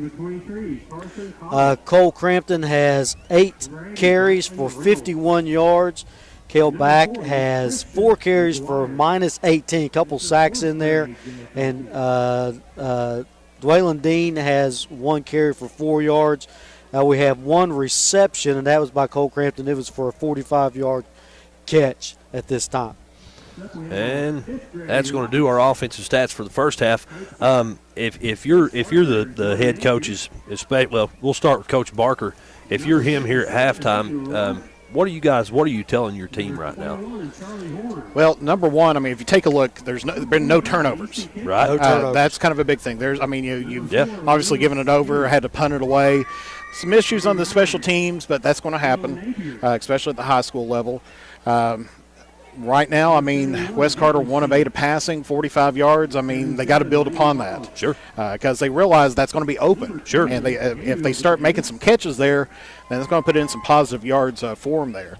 Of course, you got to worry about Prestonsburg as well. 5 of 7 in passing. A total of 82 yards, and you're looking at 2 touchdowns from passing so far. They're going to have to stop the pass. Which, if you try to stop the pass, then what are you going to do is you're going to open it up for Jarvis. There you go. And so, it's the 1-2 punch that you don't want to have. So you just got to settle the team down and kind of say, play your position. Get out there, run the defense that we have, and trust on your teammates to get the job done. You look at the passing plays that Prestonsburg run that's really hurting West Carter. It's screen passes, which is just another way of running the football. I mean, it's the new way of football of a rushing yards is to throw some screens, quick passes, get them out, and hit the edge as quick as you can. I think West Carter's just got to do a little bit better job on defense of sealing those edges. They got to get up there and cut those edges out to where they can't make turn those corners and get upfield on them. But I said, you're coming out, you're getting the ball to start the second half. Let's do something positive. Let's drive down the field. Let's score. Your running team you're going to hold the ball for a long time. Your passing game is not on par tonight, but just keep chugging along. Keep running the ball hard, and eventually one of those pass plays is going to pop open. There you go. And Pete, I'll ask you, if you're Coach Brewer, kind of flipping the script, if you're Coach Brewer, what are you telling your Black Cats? Don't fall asleep. Don't look at the scoreboard and go, this game's over with, because we've seen the potential. West Carter's got. They've had some big runs, some big pass play. That's all it takes is one play. It's like, hey, this game's not over. We still got 24 minutes to go. Let's go out there, keep your heads on a swivel, and just play some football. That's right. Guys, we're going to take a step out for another break. We've got a few minutes left here of halftime. We got another break we got to squeeze in here, but a whole lot of football still yet to come from Olive Hill. Back after this on the Cool Hits Sports Network. You know, financial security begins at home with home ownership. If you've been putting off looking for a home because you think you can't afford it, you owe it to yourself to check out Members Choice Credit Union. Members Choice Credit Union has programs for first-time home buyers and more to help put you in the home of your dreams. Call, click, or stop by Members Choice Credit Union today. Members Choice Credit Union, NMLS 411945, Equal Housing Lender. Call for additional information. Other restrictions may apply.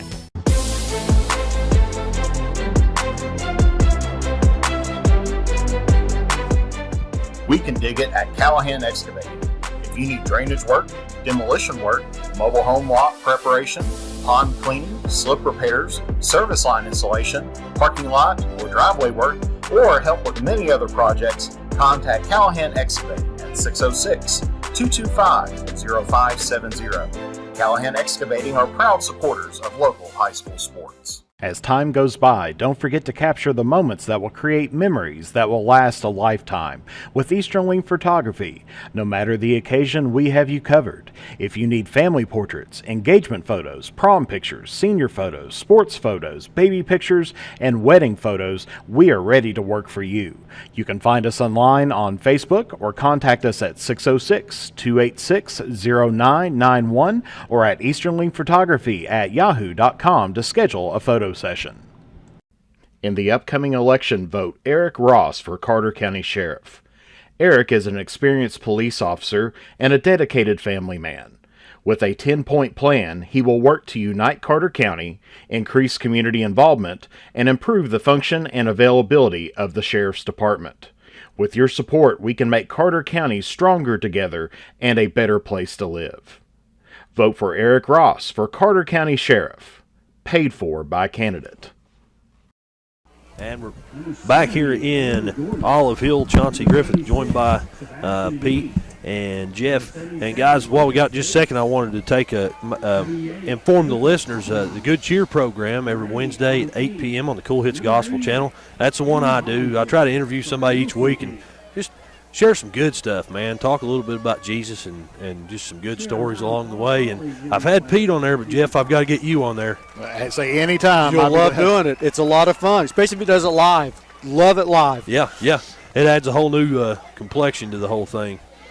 Nonetheless, though, we're at a football game, so in October. Yeah, that's it. And it's football weather, and we're on top of a press box, and I'm in a coat, and Pete, you're in a hoodie, and Jeff, you're the toughest one of us. Try my best out there. Of course, you got to. I look at these kids out there. It's JFL night here at West Carter, and they've been introducing the cheerleaders and players all this time. And you're taking a look. There's a lot down there that's in shorts and T-shirts as well. And I'm sure there's probably a lot of parents like, I told you to wear that jacket. Yeah. Oh yeah. Where's your coat? I don't know, Mom. I left it somewhere. And better not say that too much. If my mom and dad's watching probably down in Mount Sterling right now, they're probably like, I'm probably going to get a text here in a little bit. Jeff, put on your coat. Yeah, that's right. I just threw you under the bus, didn't I? But it's not cold, Mom, I swear. Well, I'm like a polar bear up here. That's the thing. I said I ran cross country, for years when I was out here at West Carter, and it's one of those things that you think that usually cross country's over, and it's not. It's still going on right now. Oh yeah. And if you've seen the shorts that those cross country team members wear, it's not real thick material, and you've got to kind of deal with it. That's right. You're exactly right, because they don't allow you to wear some coveralls.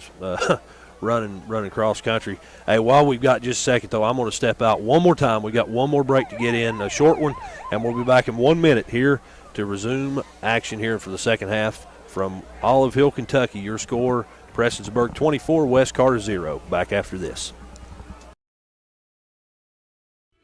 With winter around the corner, it's time to tame or to remove those trees that could damage your property and cost you thousands of dollars in repairs. Don't wait until it's too late. Call the tree experts at Orcutt's Tree Service and Stump Removal at 606-356-8850 to schedule your free estimate. Orcutt's Tree Service and Stump Removal and Olive Kentucky are proud sponsors of local high school sports. At James Do It Best Hardware, we are not just another hardware store, we are your hometown home improvement partners, offering personalized service to help you get the job done right the first time. We are also your local steel dealer. At James Do It Best Hardware, our people make the difference. I love James Do It Best Hardware Store. James Do It Best Hardware, 137 Scott Street in Olive Hill, Kentucky. Both teams back out on the field here, getting warmed up in the extended period here of halftime. And I talk about it every week. You do games different places every week, but there's there's a bunch of common things. But one thing I always feel like at halftime, coming out of halftime, that first series or first drive after the half kind of determines the complexion of the rest of that half. Yeah, because you're going to be taking a look at Prestonsburg going to be coming out. They won the toss, deferred to the second half, and that's really going to set the tone because West Carter needs to get a stop out here. First thing they need to come out, start flexing the defensive muscles a little bit more. Sure. Kind of being able to up that football IQ just a little bit while they're out there. And, get that stop because that's going to be the big name of the game right there. And sometimes getting that first defensive stop is going to be, that's going to drive your offense. Oh, yeah. It might just be a little kick in the behind, I guess, is not a really politically correct way, but that's a big deal. Oh, absolutely, because you got to think, especially with these small schools, 2A, that, the offense and defense are all the same. And if you're pumped up on defense and you get out there and you got that adrenaline flowing and good and well, it's like, hey, let's get this going. Sure. Then that's when that lights that fire for the offensive flame. Halftime can be is kind of like a momentum break for a while. So right now, you look at the first half, Prestonsburg had all the momentum, but West Carter did a good job there at the end. They came up with a big stop, forced instead of a touchdown, we ended up with a field goal. So now it's like, okay, let's get out of their defense. Let's just pick up where we left off. Let's get another stop, 3 and out, get the ball back, get some good field position, and take it down the field, get in the end zone. That's right. Take it, I guess, defensively, make that next step and get a 3 and out or stop a drive without a score. You got a good stop down there because they didn't get a touchdown. That was huge. Sure. But now it's like let's get a 3 and out. Yep. It's the little victories that's going to play big time here. Oh, yeah. And, West Carter's always been a team, too, that they can come back. I know it's a different team than a couple years ago, but, when they were down to Beechwood and got it to a one-score game, Coach Barker knows how to get a team, back from, the brink of, disaster, more or less. He's that guy, too. If any coach in the area is that guy, his players believe, and he's good at motivating his bunch, and I'm excited to see how they come out here defensively. Yeah, because that's going to set the tone that first little bit, because I've seen teams before come out, in halftime, they're all pumped up, ready to go, and then, like, if Prestonsburg just marches straight down the field, busts out like a 70-yard run, sure, that's going to shut down the rest of the half. Absolutely. Sometimes it's just one play. It could be a 5 or 6 yard play. It's like it can burst the bubble, and it's kind of hard to come back from it. Yep. Both teams out on the field, and we're almost ready to resume action here for half number 2. Now it looks like we're going to have number 20 out there. Yeah. I do not have a 20 on my roster for some reason. I don't either. Side kick. That would be why. Prestonsburg got it. Yep. A big gamble, though, coming out. I'm not going to say I dislike that. Yeah. You got to pull something out. Yeah, you're down by 24. You got to take some chances, a few risks here and there. So this will get your, going to give a chance for your defense, and really, that's kind of a statement saying, hey, we trust our defense to try to get something done out there. That's what I'm saying. Yep, I'm with you. So it'll be 1st and 10 for Prestonsburg from just shaded over the midfield line. We'll say from the 50 though. The nose of the ball's touching the 50, and here we go. Reese Hamilton. Out of the gun, he sends a running back in motion. That's Jarvis. Good play number 1. And I was waiting to see there. It was a screen play after Jarvis went in motion. The ball was thrown to him. It was knocked away. And I was waiting to see if they called it a fumble or an incomplete pass. Yeah, Caden Thompson about came up with that. That's number 1 for West Carter. Yeah. It hit his hands. And if he had got it, he would have been in the end zone. Yep. he was off to the races at that point. Yeah, there was nobody back there. You know, he had green grass, for 45 yards down the way. Yep. So 2nd down and 10 it will be for Prestonsburg now after the incomplete pass. And Hamilton this time with Jarvis to his right sends another running back in motion. A handoff goes to Elliott, who gets the edge and marches ahead down to around the 41-yard line. So a pickup of 9, not quite enough, I don't think, based on the spot over on the sideline, the West Carter sideline for the first, but a gain of a long 9 yards. Yeah, you can take a look at the first the boundary line at the original line of scrimmage is just to the left of the 50-yard line. Yeah. And they've marked him right down at the 41, so it's about half a yard, for the first down. But it's going to be 3rd and 1, or 3rd and inches. We'll put it that way. There you go. Yeah. The shotgun snap goes to Hamilton. He's going to hand it off to Jarvis up the middle, who fights his way ahead for a pickup of about 2 yards, maybe 3, but enough for a first down either way. And that's kind of their bread and butter go-to right there is that, short yardage. And that's what you want to put your offense into. You want to give them that situation of where it's like, take a shot on the first and then go ahead and try. If you're short on the after the first down, that's right. Give it to Jarvis and let him punch it in. Let him work his magic. If you're a running team, to have a 2nd and 2, 3rd and 2, that's you're comfortable with that. And it looks like Wes Carter may have went offside on this. Definitely movement, and we're going to have encroachment on the defense, so it'll be first down 5 yards now for Prestonsburg. And I believe that's Wes Carter's 4th penalty here of the night. Yep. 2nd offsides. Of course, one of them, we really won't count that first one. Sure. Yeah. I know it goes in on the book as one, but, well, it was declined anyway, so yeah. First down. Both teams played pretty clean. There have not been many penalties. No. Other than just a few procedural, illegal procedure and a couple offsides. So Prestonsburg loves that hurry to the offense line. They've done that for years. Jarvis takes the football, marches it ahead for a pickup of about 7, so another first down for Prestonsburg. That's his 17th carry. He's got 109 yards now on the night. And I believe, if I'm not mistaken, that's the 15th first down there for Prestonsburg here today. They've had a couple they had a 37-yard pass and a 20-yard pass and maybe an 11-yard run or two. Other than that, it's just been running play after running play after just marching, stringing together drives, marching it down the field. I was going to say they're looking like they're putting on the sweep here this time. Jarvis, the man with the football. Gets it within the 15. Yes, sir. They say pick up a 12 yards, and so that'll be a first down inside the red zone once again there for Prestonsburg.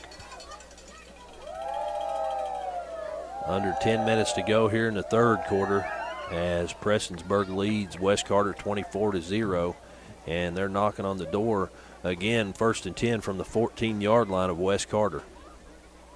And this is kind of not what they wanted to get out there. I mean, they've been, Prestonsburg very methodical out there, just really, pushing that rushing defense, time after time. Yep. And they're getting success. And I mean, why stop with what you've been working well with? Handoff goes to Jarvis. He fights his way ahead for a pickup of a few yards down inside the 10-yard line now for Prestonsburg. We'll say he picked up about 5 there. That makes it 2nd down and 5 yards to go. A couple scores to update you with from around the area. Looks like 8 minutes to go in the third quarter. Greenup 14, Russell 14. Knott County Central 21, Morgan County 8. That's at the half. Boyd County leads Holmes 26-8 at the half. And at halftime, Paintsville 36, Fairview 0, and Ashland 14, East Carter 7. As Hamilton takes the snap. Reverse. Yep, they've shown that a few times as Little fights his way ahead down around the 5-yard line. Is it going to be enough for a first? Get them to about the 5, so it's going to be about 3rd and 1 out there. They've been definitely using little on that jet sweep most of the night there. Yeah, and yeah. It's been pretty effective. The Prestonsburg play selection has been kind of small. You look, they run the jet sweep, they run that little reverse, and a little off tackle. There's hasn't been going deep into any playbooks tonight at all. Well, especially with looking at someone that you may potentially be playing in the playoffs. I mean, I know it's still as least early as on. you can. Yep. Get the bread and butter out, and that's all you really need to show here at the moment, especially leading here 24-0. Hamilton hands off to Jarvis, who tries to get the edge, not able to do so, though. And a great open field tackle there by Wes Carter's number 70, and that is number 70 is Jackson Kidwell. Kidwell, there you go. Yes, sir. That's a fine young man right there. Is it good? A good wrestler. He came back, missed a lot of last year, especially the wrestling season, due to leg injury. Okay. So he's been coming back, and he's probably one of the hardest working young men on this team that I would possibly know. I mean, that's awesome. Good salt of the earth. Yeah. Glad we got the chance to mention his name then. You know what I mean? Yeah. Oh, I tell you, you can't beat him. I mean, he's always yes, sir, and everything else. Jarvis on 4th down from the 6-yard line marches it ahead for a touchdown, Prestonsburg. From 6 yards out, that makes it 30-0 now. Yeah, Wes Carter just had that opportunity there. Once again, facing a 4th and long. Yeah. Well, they were still. They said 1 yard. Yeah, I forgot it was 4th and 1. But still, 6 yards out, you got a chance right there to get a big stop. Maybe take the ball over, but and I think that's what Wes Carter was doing. They were thinking the short play, get the 1, and then maybe set him up for a 1st and goal. Sure. But this time they just came straight in and almost went in untouched there for the 6. Yeah, he did. Yep, got a flag down. PAT, it was blocked, but the whistle was blowing as the snap was being made. And it looks like that's going to be an offsides against Wes Carter. That'll bring it up halfway. It'll be about the 1.5 yard line now. And no need in changing plans. You don't need the 2-point conversion here. No change in personnel. Everybody just taking a step forward, I guess. So 30-0 your score here with 6:45 to go, and the field goal unit for Prestonsburg on. Kick is up, and it's good. So your score here with 6:45 to go. Prestonsburg 31, Wes Carter 0. Back after this on the Cool Hits Sports Network. Does your gas station or convenience store need a facelift? If so, call River City Builders at 473-4112 for your remedy. Big or small projects, River City's Builders is a company for all your needs. We have extensive experience in the petroleum industry, from routine gas dispenser and canopy maintenance to above-ground, underground tank and piping work to full-blown remodels and new builds. Call River City Builders at 473-4112 for all your petroleum needs. We'll cover your back and keep your customers pumping gas. When you have business away from home or a planned event far from your comfort zone, you're probably going to need a little help. Let A&A Porta Potties assist you with all your portable toilet needs. Whether on a construction site, planning for an outdoor wedding, or any other outdoor event, A&A Porta Potties are here to assist you. A&A Porta Potties also rents out storage containers, office containers, cooling fans, tables, and chairs. A&A Porta Potties, there is no event too big or too small for us to accommodate you. And the kick is in the air, and we've got a whistle here. Jeff, can you explain? It looks like there's a flag out on the field. We'll see what the white hat ends up calling this one, as looked like the flag was thrown right around the 35-yard line.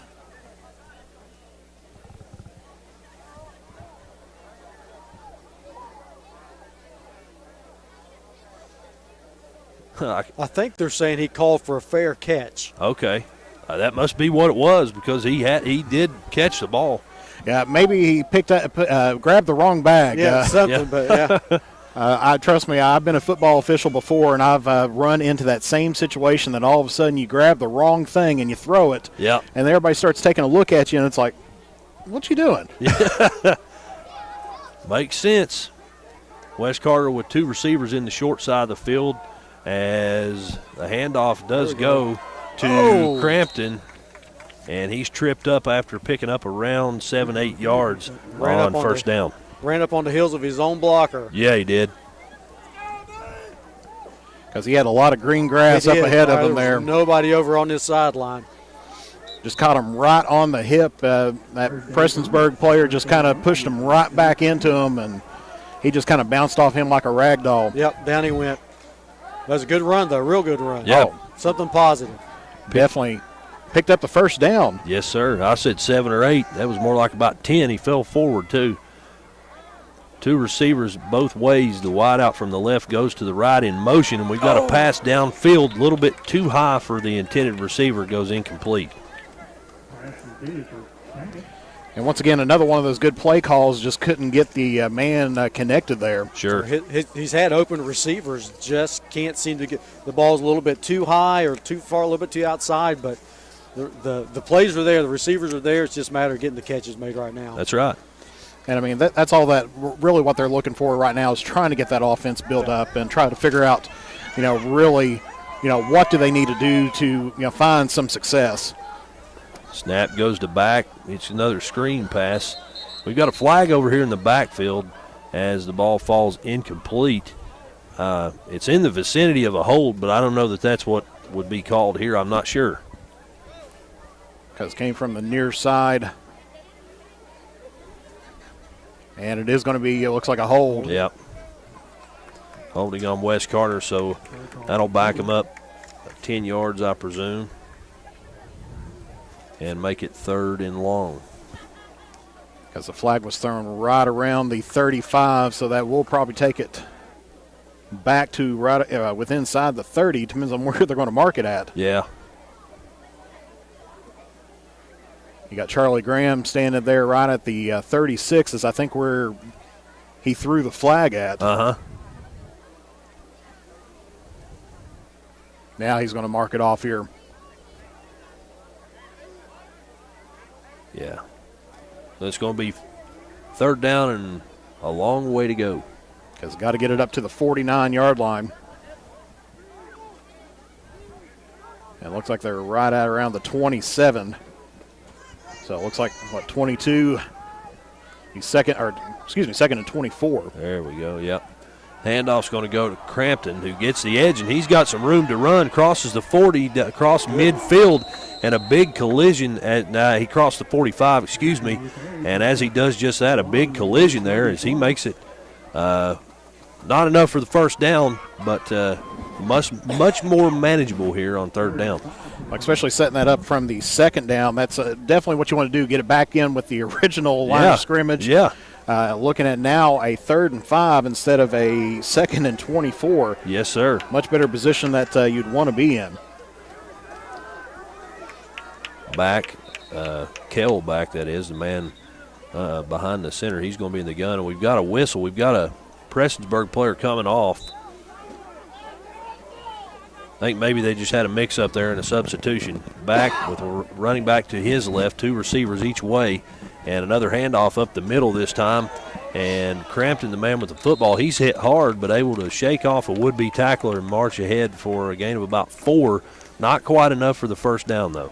I don't know. They're waving it. They may want to measure this one. I mean, okay. Well, it depends on where you're looking at. Because you got the far official once again right in on the 50-yard line. Yeah, you're right. You got the near official was right around the 49. And so they are going to call it 4th down and inches. A big play here on 4th down for West Carter. And waiting to see how they line up. Looks like the offense stays out. Obviously same personnel, but we're in an offensive formation. Back takes a snap, and he keeps it himself. A fake handoff to Crampton, and Back's got some room to run. He gets it down to the 30-yard line, so a pickup of around 20 yards here on 4th and 1. That's a great design play. Had me thinking it went to Crampton. Yeah, he did a good job on the fake, kept it right there on the belly, and then pulled it last second, and off he went. Had some good blocking up front.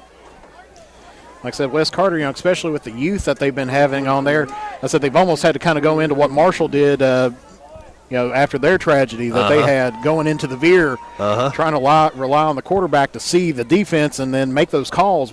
You hand it off, you pull it back. Dean in motion. Yes, sir. And Kel back fires one downfield. It's caught for a touchdown, Wes Carter. Yes, sir. Catch there made by Timothy Fields down the Wes Carter sideline. And Wes Carter on the board with some points. It was a good drive. A 29-yard touchdown pass from quarterback Kel back down to Timothy Fields. And that puts Wes Carter within a few touchdowns here. It's 31-6 now, and kickoff or PAT team out with a chance to tack on one more. Of course, I'm sure that's a special touchdown there for Timmy Fields, fellow senior as well as King. Was a senior. Sure. And definitely, not only getting the points up on the board, but doing that for him as well. That's I'm sure that's kind of what's going through their mind here at that time period. And it looks like we're not going to see the PAT team. The offense still out there for Wes Carter. And here we go. Back takes the snap. He sprints out to his right, sets up, fires one to the back corner of the end zone, and it's just off the hands of the intended receiver there. A good ball and good placement, just off the hands of Cole Crampton. So with 4:31 to go here in the third quarter, your score, Prestonsburg 31, Wes Carter 6. Back after this on the Cool Hits Sports Network.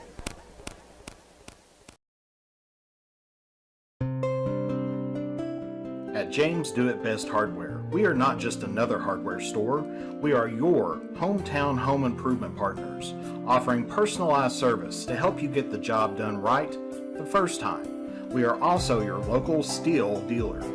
At James Do It Best Hardware, our people make the difference. I love James Do It Best Hardware Store. James Do It Best Hardware, 137 Scott Street in Olive Hill, Kentucky. Doubt, stress, anxiety, frustration, that was yesterday. Today is your day to get back on track to a brighter future. At Ashland Community and Technical College, we're open and ready to help now. With ridiculously affordable, amazingly flexible classes that can lead to highly paid positions in IT, healthcare, and more. The real world's tough, but not as tough as you. Visit kctcs.edu/findyourcareer. Back in Olive Hill as Wes Carter set to kick off. They've got their huddle out in the middle of the field, and it's going to be another onside kick here. And I think Wes Carter's got the football, but did it go 10 yards before they touched it? That's the question. And it looks like the near official's pointing the other way, but of course the Prestonsburg fans and Wes Carter. Now they've switched directions. That's almost that Super Bowl in which one was showing touchdown, the other one was waving it off. Yeah. I mean, it's right on the 50-yard line, which, I mean, that traveled the 10 yards, but whether they touched it beforehand. It's hard to tell. There's a pile of them right in there together, so it's kind of hard to see who touched it first. But, hey, Wes Carter football nonetheless. Here we go. And that's definitely what they need right now. They picked up the 6 points, and then now, trying to add more to this. Back takes the snap, fires one across the middle of the field, knocked away, incomplete. Second down.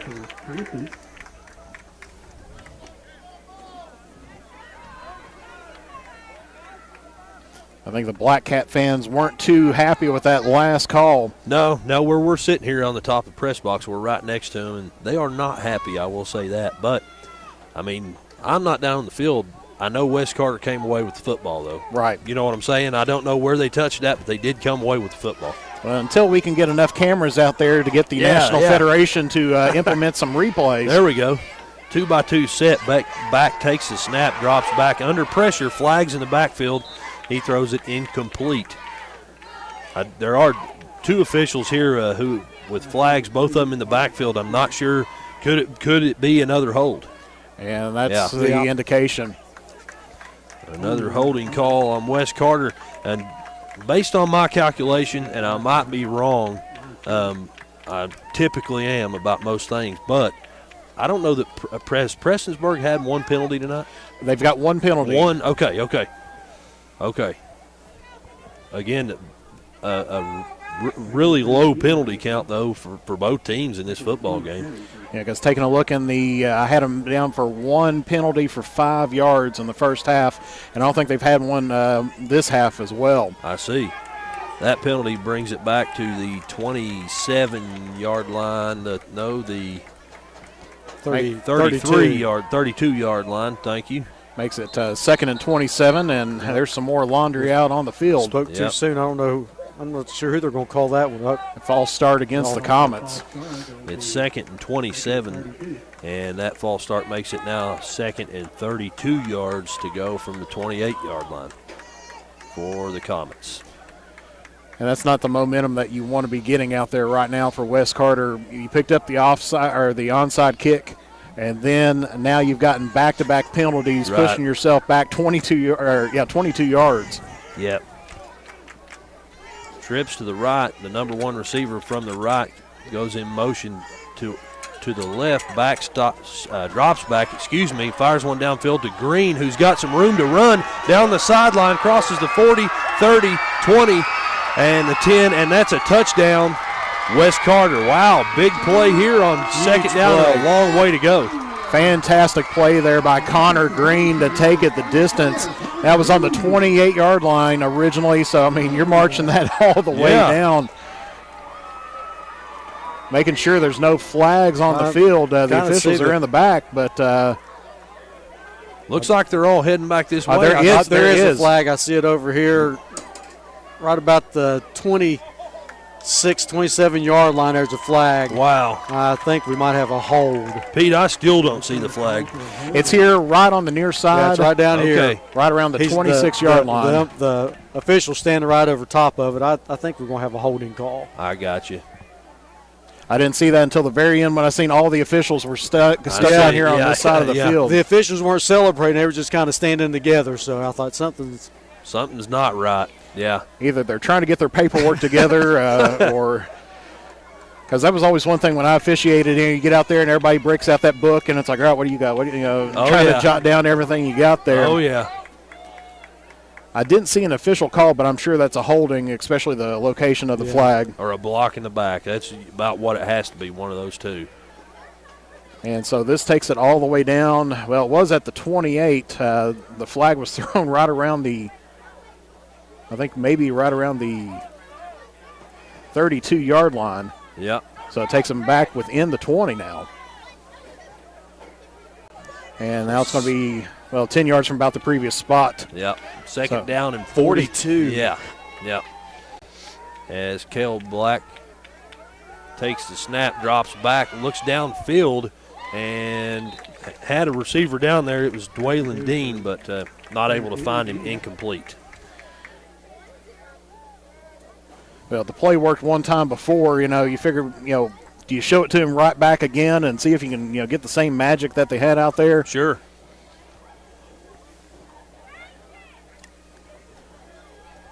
Third down and 42 yards to go now from the West Carter 18-yard line. Down to 4 minutes to go, or 4:04 to go. The clock stopped on the incomplete pass. And Prestonsburg leads West Carter 31-6. Got trips to the left now. Kel Black, the quarterback. Crampton lined up to his left. Motion from left to right from receiver as Black quarterback's sacked in the backfield. He dropped back. Sorry, that was a tongue twister or something. Dropped back under pressure and goes down for another loss. And now we've got a flag coming in. Several flags. Yeah, after the play.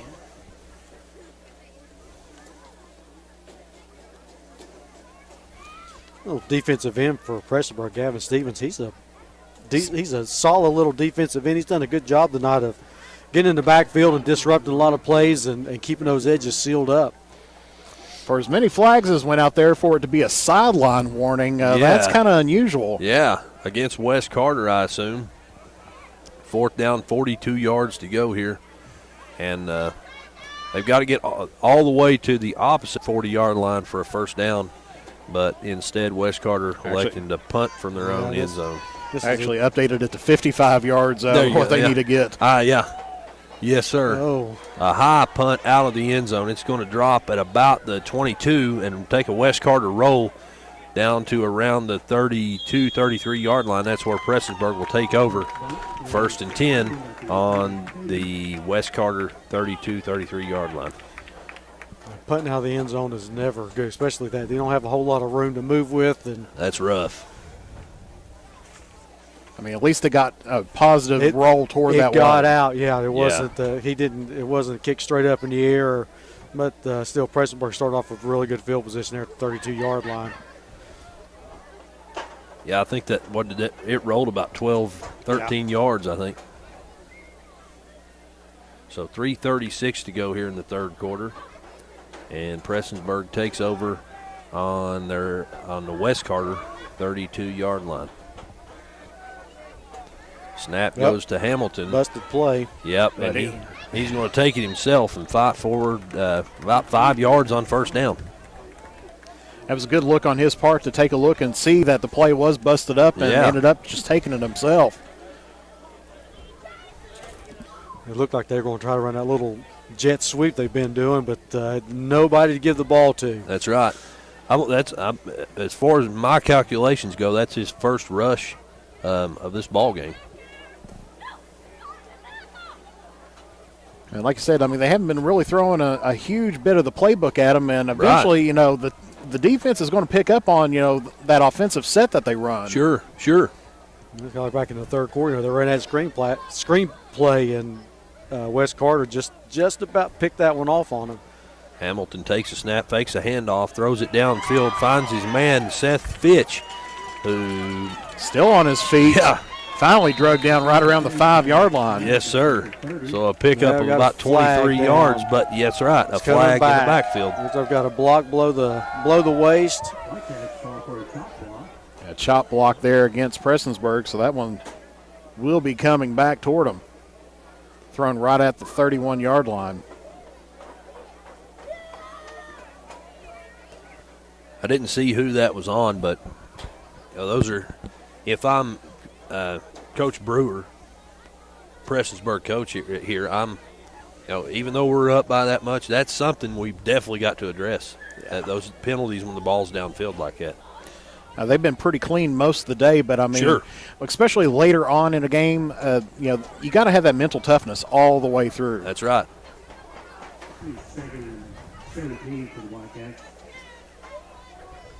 You mentioned West Carter's wrestling team. Coach Brewer's the head wrestling coach at Prestonsburg, too.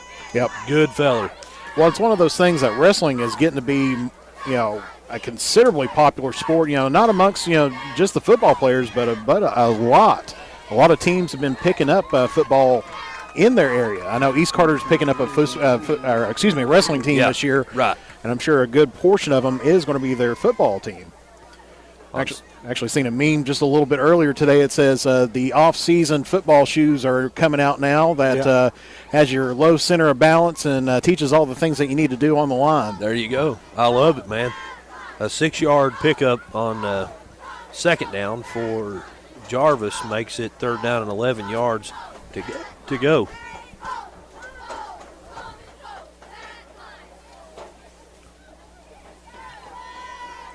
A few years ago, before he passed away, I was talking to Coach Jim Matney when he was at Johnson Central, and he said out of his 11 defensive starters, 11 of them were wrestlers. Snap goes, and another reverse. This one's going to go to John Little, who fights his way forward for a pickup of about 7, and we've seen that reverse several times in this ball game. At least 4 times, maybe. Something like that. And they've been successful with it every time they run it. Yes, sir. That's for sure. Yes, sir. That's going to bring up fourth down for them, and that's going to be, something that West Carter's looking for. They've got them to fourth down situations, 3 or 4 times here in the last little bit. Are they place kicker's coming back on the field, so there you go. Going to try another field goal. Yep. He's like, come on, Coach, give me a shot. I've made 2. Max Willoughby, the place kicker. Down under 1 minute to go here in the third quarter. Score remains Prestonsburg 31, West Carter 6, and looks like Prestonsburg going to attempt a field goal here. Of course, it makes you wonder if they're also trying to get the offside call here, because that's true. They haven't done one yet that's so true. far. Yeah. From this distance, because he's been putting them in there, but they actually get this one off. Kick is up. It was good from left to right, just didn't have the distance. So with 28.2 seconds left to go here in the third quarter, your score remains 31-6. And it seemed like the Prestonsburg crowd over here to my left, they were really behind on Max Willoughby, the kicker there. They wanted to see him kick that one through, but just didn't have the leg for it. Yeah, that's a tough thing. I didn't get to really see too much of his warm-ups today to see how far back he was going back, but you got to think he's kicked three or four extra points. Yeah. And it's a whole lot of a difference when you're kicking out 13 yards when you're kicking about, I think, what was that, almost a 40-yard attempt? 36, yeah. 36. Yep. Kel back takes the snap for West Carter. He's going to hand it off to Cole Crampton, who runs off tackle to the right all the way ahead. He crosses the 25, gets it out to about the 27-yard line, so a pickup of about 7 on first down. And that may be about the last play that we see here of the quarter. I think so. Down to 5 seconds to go. And that's going to do it for quarter number 3. So after 3 quarters of play here from Olive Hill, your score, Prestonsburg 31, West Carter 6. Back after this on the Cool Hits Sports Network.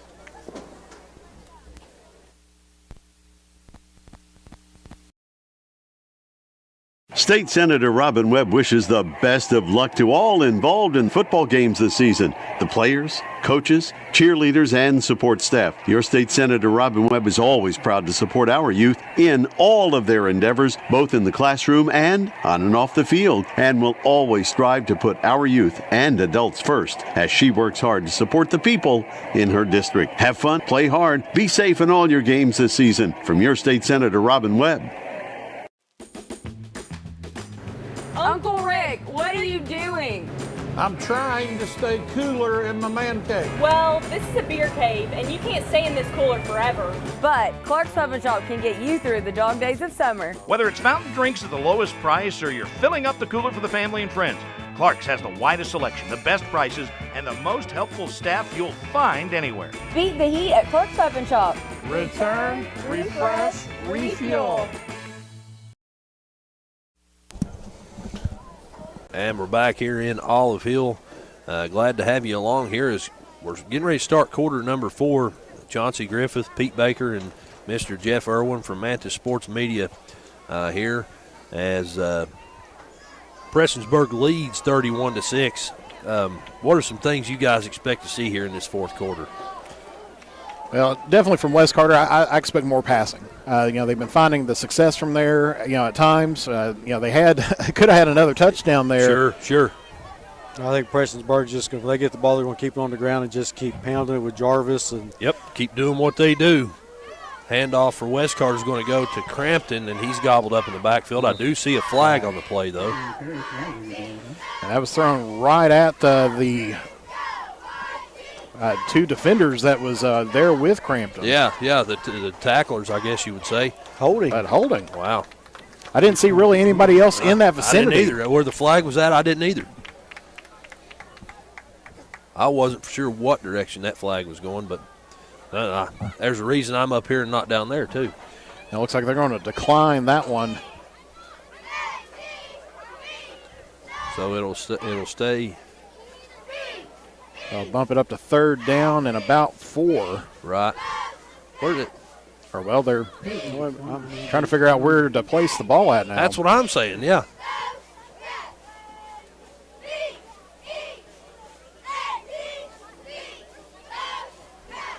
Well, he waved it off. The ball was on the 28-yard line, so no, they're going to.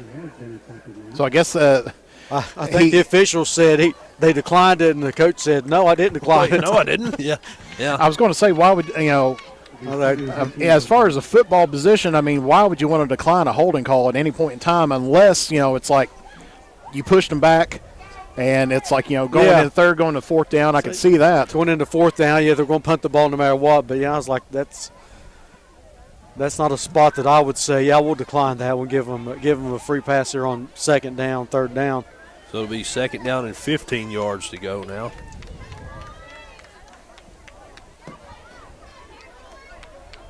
Trips to the right, the short side of the field for West Carter. A handoff's going to go to Crampton, and he's going to get the edge and march it ahead for a gain of about 6 yards over toward the numbers on the West Carter sideline. Gets it back into the original line of scrimmage. Pick up, like I said, about 6. It'll be third down and 9 here. I think they're going to spot it pretty generously, honestly. He's looking like he's picked up. They got about 7 yards to go now. Yeah. So if I'm West Carter, I'll take that every day of the week. Yeah, you got third and manageable now. At least it's not. Couple scores to update you with from around the area real fast. Greenup 21, Russell 21. That's in the middle of the fourth. Ashland 28, East Carter 14 with 8:01 to go in the ball game. And with 7.5 left in the third quarter, Boyd County 29, Holmes 8. A pass down the middle of the field, knocked up in the air, and then as contact made as the catch was being he was trying to pull it in there. That is Dwaylen Dean again, but he's just not able to pull it in. Goes incomplete. It was about the miracle catch there that they were getting ready to go on because it popped up. And then, it went right back into his hands, and he had it, and then it just came down and went right out. Yeah. Of course, he never could pull it into his body. I think one of the Black Cats there just knocked it out of his hands. Well, of course, the temperature, I got to say as well. I'm with you. Yeah, the hands are starting to get a little bit numb up here, and I can assume that it's just about near the same on the field. Trips to the left, motion behind the quarterback as on fourth down, back goes to throw the football. And we've got a penalty flag during the play. And it's going to be another holding call. Now, this would be one that you would want to defer. Or not defer, but decline. We'll decline this one. Maybe. Yeah. How about we just take the football? And that's what they're going to do. So Prestonsburg will take over first and 10 on the West Carter 22-yard line with 10:22 to go in the football game. And once again, another one of those series where West Carter could have had some positive, things going on. They had, that pass there for Dean that, could have, been near a first down. Sure. Ashland Community and Technical College has a 12-week online course starting October the 17th. It's not too late to further your education at ACTC. As Prestonsburg makes their way out offensively, they've got two receivers way out wide. The ball's on the right hash. They've got two receivers way out wide to the left. And a fake handoff and a pass across the middle of the field. Falls incomplete. Down. Yep, and another flag in the backfield.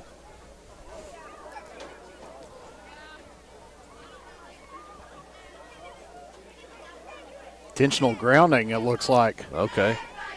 I don't know about that call. It was in the middle of the field. He had. And there was a receiver out that way. Yeah, I was going to say he had number 8 out there. I think they're calling roughing the passer. Or roughing the passer. Oh, okay. Yeah, okay. That makes more sense. I was like, his first signal, I thought, wait a minute. Yeah. Okay. Roughing the passer. So he was hit after he threw, but it seemed like it was momentum. Yeah. I didn't know. Okay. That's one of those that you kind of get out there and you start looking at that official's play card and it's like, all right, intentional grounding or roughing the passer. Yeah. Which way do I chop my arm on that one? Yeah, they kind of look the same, don't they? The first time we did the double chop, I'm thinking, no. Quarterback takes the snap. It's going to be a handoff this time from Hamilton to Brant George. He was also the intended receiver on the last play. And he's going to carry it for a loss of about a yard. So we're under 10 minutes to go here, and the clock's still rolling from West Carter High School. 31-6. West Carter is trailing Prestonsburg here. And Prestonsburg with the ball in the red zone here. Second down and 11 from the 12-yard line of West Carter. If this is something, if you're West Carter, you want to try to get that stop and build upon anything to going on for next week. That's right. That's right. A handoff this time is going to go back to George, who gets the edge, tries to get the pylon, not able to make it there, and he slides all the way over into the barrier, the chain barrier there, and knocks it down. And that is not that's not Brant George. That is John Little there, I believe. Or I think Elliott. Elliott, yeah. I'll get it right one of these times, yeah. Elliott, the ball carrier. So he got it down, gained about 8 or 9 yards there, and got it down to 3rd and 1 from the about the 3-yard line. Still enough room for Prestonsburg to get a first down and not a touchdown. This is that same situation that they were in not that long ago here on the other side of the field. Had 1 yard to go, but then went in untouched. Yeah. Where they handed it off to Jarvis. That's right. Jarvis not on the field here. Hamilton from the pistol, trying the hard count there. Nothing moving. Calling an audible here. Yep. Takes the snap, hands it off. This time it does go to George, who tries to get the edge, finds his way forward, and the ball comes out. So this is going to be an interesting call here. Yeah. Prestonsburg players saying touchdown. Referees conferring in the middle of the field. Still no indication from them. Because if that was a fumble in the end zone, Wes Carter recovered, then that's going to be a touchback. Absolutely. But if it was in the end zone and recovered by Prestonsburg, then it's a touchdown. Touchdown. I think they're going to say he was down at the 1. So I guess that's going to the 1 inch maybe. So they are going to call it a first down. I think so. Yeah. So 1st and goal from about 3 inches away from the goal line for Prestonsburg. Clock, the referee, the white hat there, signaling for them to continue running the clock. We're down to around 9 minutes now in the ball game. Wouldn't surprise me for a quarterback keeper right here. He's been handing it off all day, but yeah. No, he hits it on the other on the reverse and puts it in for an easy 6 there. That's Dalton Elliott for the 1-yard touchdown run there. That puts another 6 points on the board for Prestonsburg, 37-6 right now, and a chance to tack on one more. And I do see Willoughby, the kicker, making his way out. Yeah, we've been calling Elliott's name a whole lot here tonight. Oh, yeah. You know, coming into this, you keep on saying Jarvis, and really I think Jarvis has got, 1 touchdown here today or maybe 2? He's got 2, yeah. And I think Elliott's got the rest of them. Yeah. He said Jarvis had some big runs, but only that 1 score. And the PAT is good. That makes it 38-6 with 8:50 go in the ball game. Prestonsburg on top of West Carter. We're going to step out back after this on the Cool Hits Sports Network. In addition to the Greenup location, Stultz Pharmacy's newest location is at 437 James Hanna Drive in South Shore, but has retained the name you know and love, McDonald Pharmacy, with the same great service you'll find in the Greenup location, with free delivery service and their convenient drive-thru. Get your vaccinations and allergy shots, and of course, great prescription service at Stultz Pharmacy in Greenup and McDonald Pharmacy, James Hanna Drive, South Shore. Stultz Pharmacy. You know, financial security begins at home with home ownership. If you've been putting off looking for a home because you think you can't afford it, you owe it to yourself to check out Members Choice Credit Union. Members Choice Credit Union has programs for first-time home buyers and more to help put you in the home of your dreams. Call, click, or stop by Members Choice Credit Union today. Members Choice Credit Union, NMLS 411945, Equal Housing Lender. Call for additional information. Other restrictions may apply.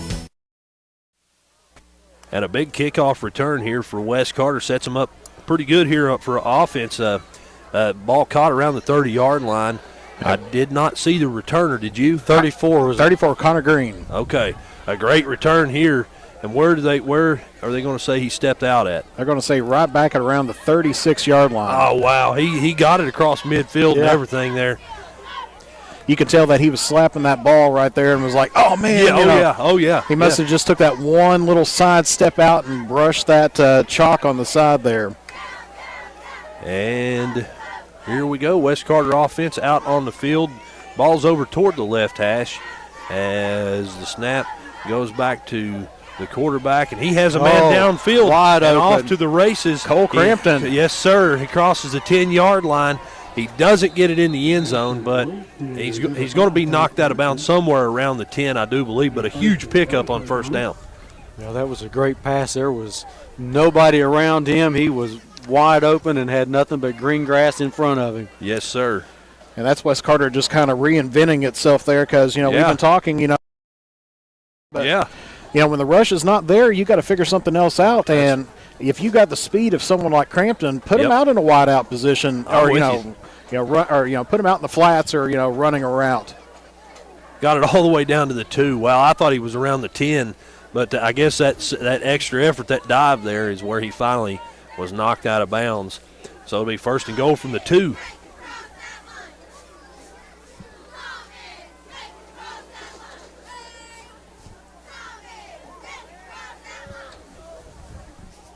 Back takes the snap. He's going to hand it off to Crampton, who's going to fight his way ahead for a touchdown, West Carter. So a big series, a 2-play series, a total of 64 yards in 2 plays. So, not too bad for West Carter here. And there's a flag. Flags are flying.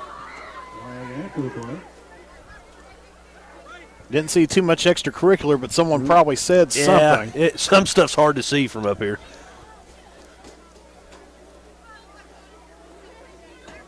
Sometimes it's the words that can hurt. Personal foul against West Carter. There you go. And I assume that will be on the kickoff is when that will be a set.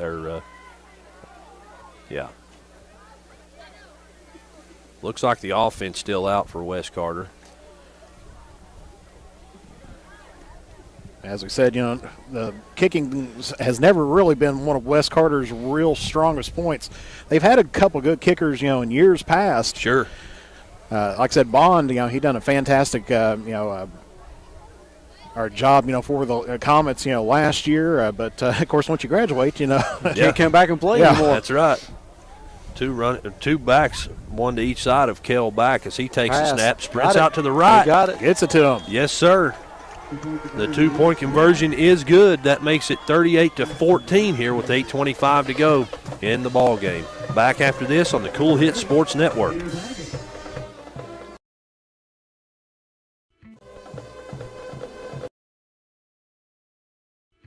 With winter around the corner, it's time to tame or to remove those trees that could damage your property and cost you thousands of dollars in repairs. Don't wait until it's too late. Call the tree experts at Orcutt's Tree Service and Stump Removal at 606-356-8850 to schedule your free estimate. Orcutt's Tree Service and Stump Removal in Olive, Kentucky are proud sponsors of local high school sports. Uncle Rick, what are you doing? I'm trying to stay cooler in my man cave. Well, this is a beer cave, and you can't stay in this cooler forever. But Clark's Pub and Shop can get you through the dog days of summer. Whether it's fountain drinks at the lowest price or you're filling up the cooler for the family and friends, Clark's has the widest selection, the best prices, and the most helpful staff you'll find anywhere. Beat the heat at Clark's Pub and Shop. Return, refresh, refuel. And we're back here in Olive Hill. 38-14 your score now as West Carter with a good 2-play drive there, 64-yard drive in 2 plays and getting more points on the board. And as you mentioned, Jeff, before that series, West Carter, it's still a football game. You still got to play next week, so positive things are a big deal no matter when they come. You have to build upon everything you have. Of course, that was a great pass in there to Tabor Tackett.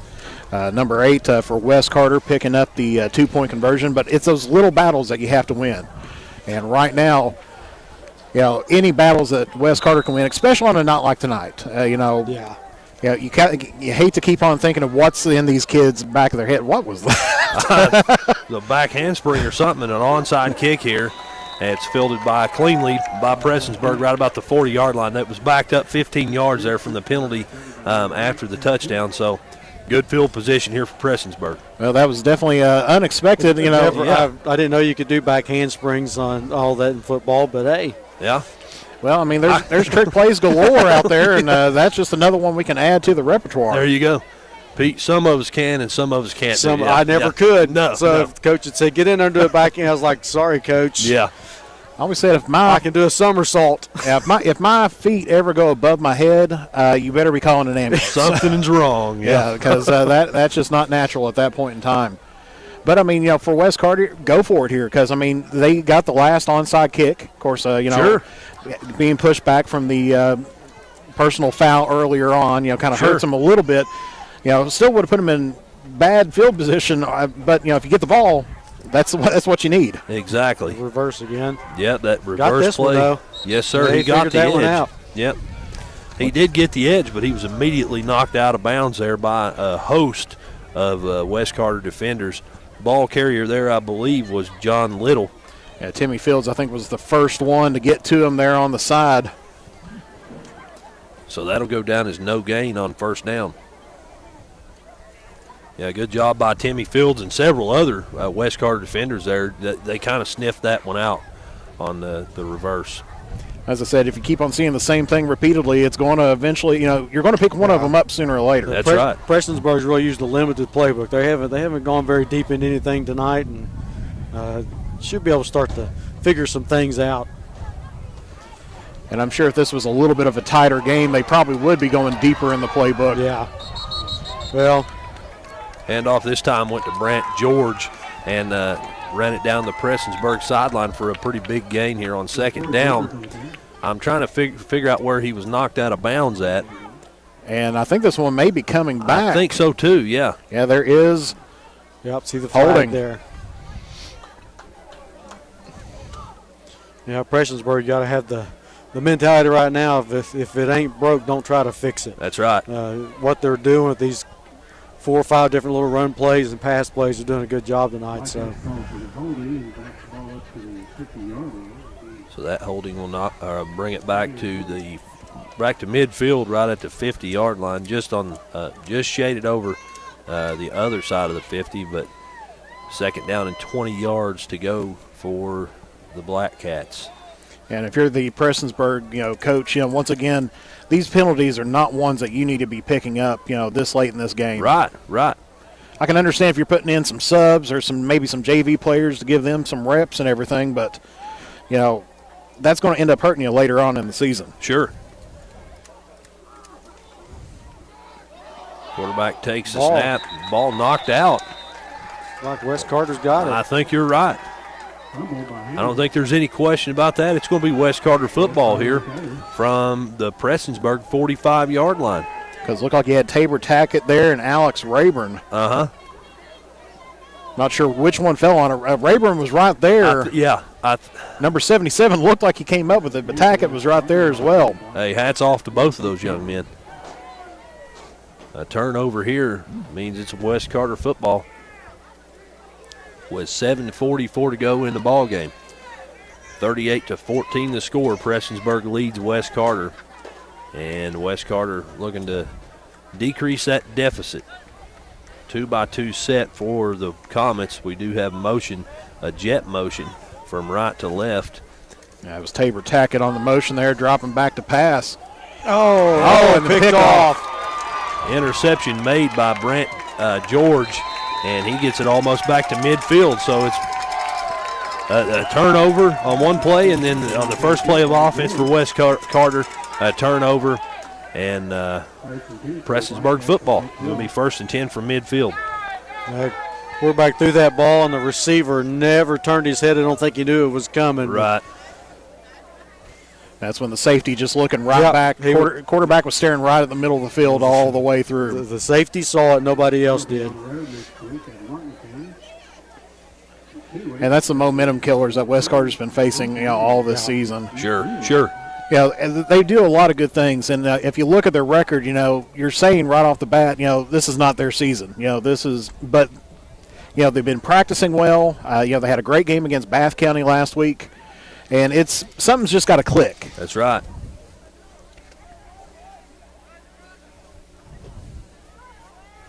Prestonsburg making their way out. Looks like a little bit of different personnel on the field for both teams. as Reese Hamilton, still the quarterback, takes the snap and gives the handoff over to Brant George, who gets the edge, but he's hit hard. Dwaylon Dean, 32. Yep. I'm a Dean fan, I'll say that. I was going to say Waylon, but I know Waylon's not his first name. It's close to it. Dwaylon. Yes. Well, that was a great, perfect technique tackle right there. Head up, shoulder in. Good open field tackle, Perfect. too. Second down, 6 yards to go now. Under 7 minutes to go in the ball game. Reese Hamilton, the quarterback. Brant George offset to him in the backfield. And the wingback to the left is John Little. 2 receivers to the right. Little goes in deep motion, and we're going to have a toss play in the backfield to him. He's going to fight forward, close to a first down, pickup of about 6. It'll depend on the spot as to whether or not it's a first down. Nobody's stopped the clock yet, so I'm assuming they're going to mark him short. Yeah, looking from where the side judge is coming in, it's going to be maybe about a yard. I think, about a half yard, yep.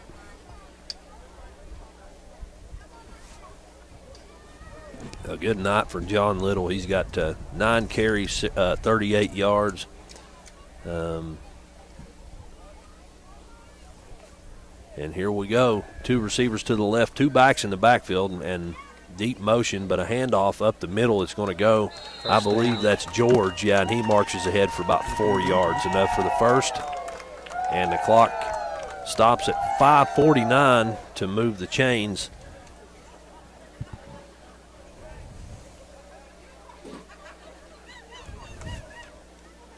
And like I said, right now, if you're Prestonsburg, run it up the middle, just keep on getting those first downs. That's right. Let that clock roll. That's a big part of that offense, clock control.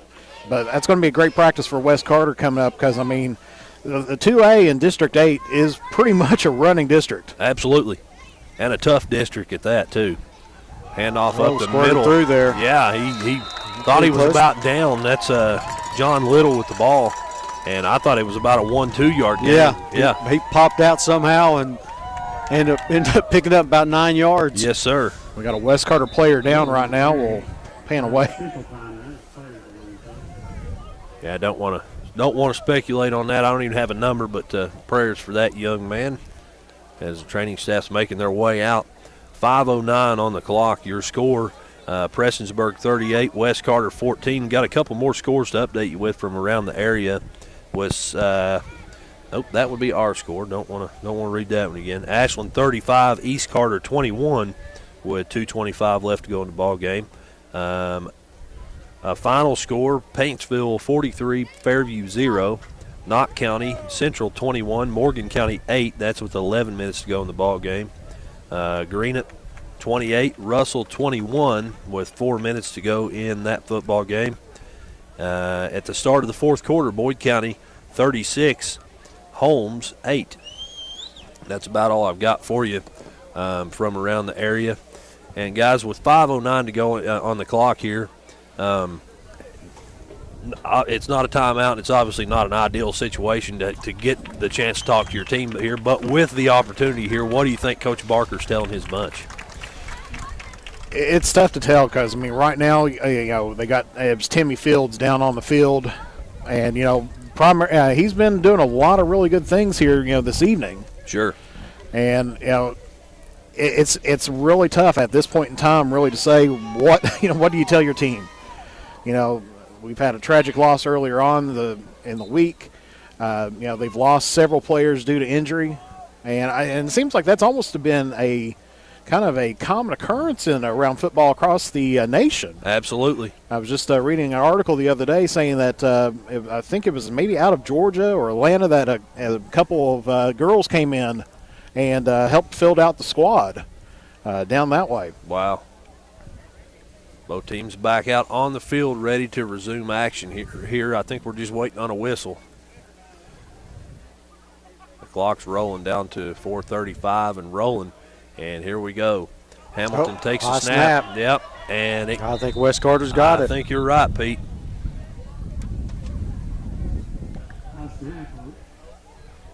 Waiting to see. Yeah, I don't think there's any question about it. It's going to be West Carter football.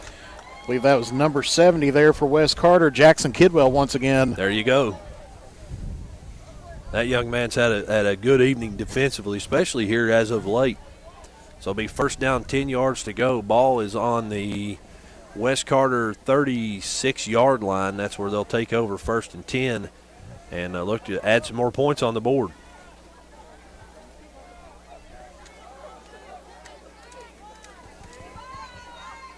Two receivers to the right, one to the left. Ball is shaded just to the left of midfield. A handoff is going to go to number 5, Cole Crampton, and he fights his way ahead for a pickup of 4 yards on first down. Had a nice little spin move there to pick up those extra yards. Contact was made right, 1 yard into the run. Yeah, he's another. Well, you said he's in the top. 15 in the state, I believe, something like that. In 2A. Yeah, there you go, and there's a reason why. Yeah, last year, of course, like I said, it's another one of those situations, you don't want to compare everything to last year because, it's a different team. Sure. He was, in the state rankings, of all classes and everything. But now, with a different offensive line, different offensive strategy, you got to, work with what you have.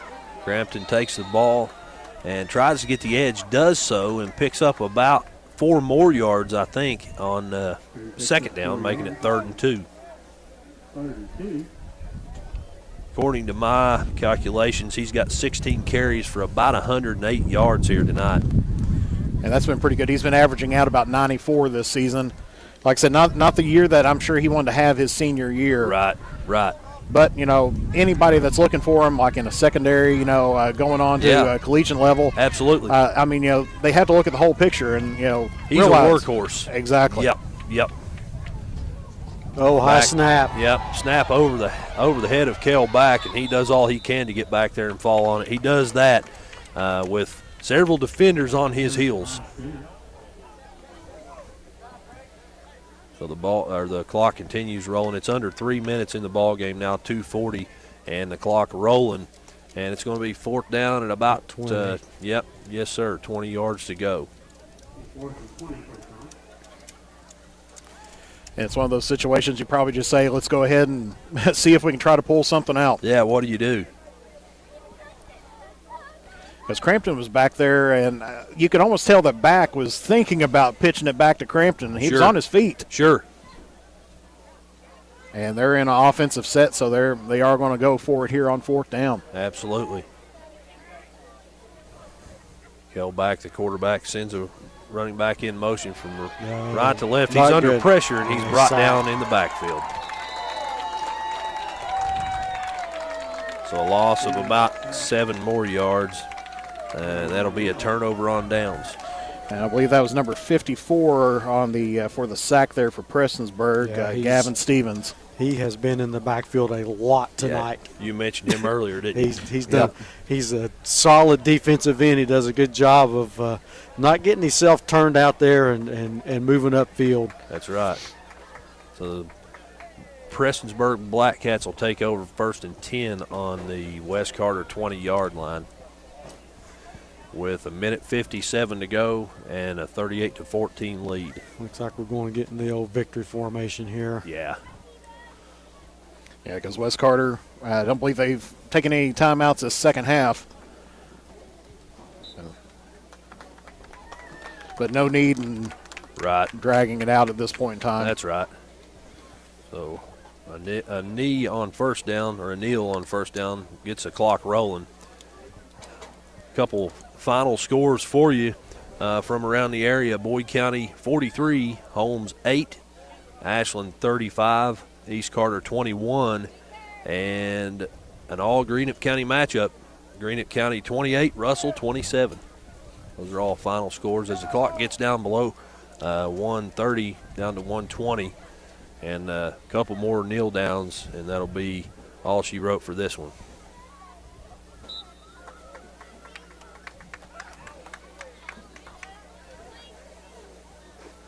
At this point, it just becomes a formality, you know. Right. Once it hits down 40 seconds, I'm sure they'll probably start heading out to the field. Yes, sir. Yep. I think they'll probably have to take one more knee here. 3rd down, 10 yards to go. and clock's down now to 50 seconds. Well, the thing that West Carter's got to look at here, they picked up 14 points. Now, Sure. They've been shut out, sometimes this season, but they've been scoring more. It's like, it seems like for a game or two there, they would just pick up a touchdown here, touchdown there. They scored 50 points against Bath County last week, had a great breakout game. Big time, yeah. And against I guess now 7-1, I believe 7-1, isn't it? Prestonsburg, Black Cat team, after the time expires here. Putting up 14 points against them, I mean, nothing too bad to hang your head over. I'm with you, man. I'm with you. And Coach Barker does a great job with his group. As time is about to expire, down to 5 seconds now. So your final score here from Olive Hill, Prestonsburg 38, West Carter 14. We're going to step out and take a break, and we'll be back with the post-game show. And we'll have, we hope to have some words with West Carter head coach Daniel Barker. So don't go away. Back after this on the Cool Hits Sports Network.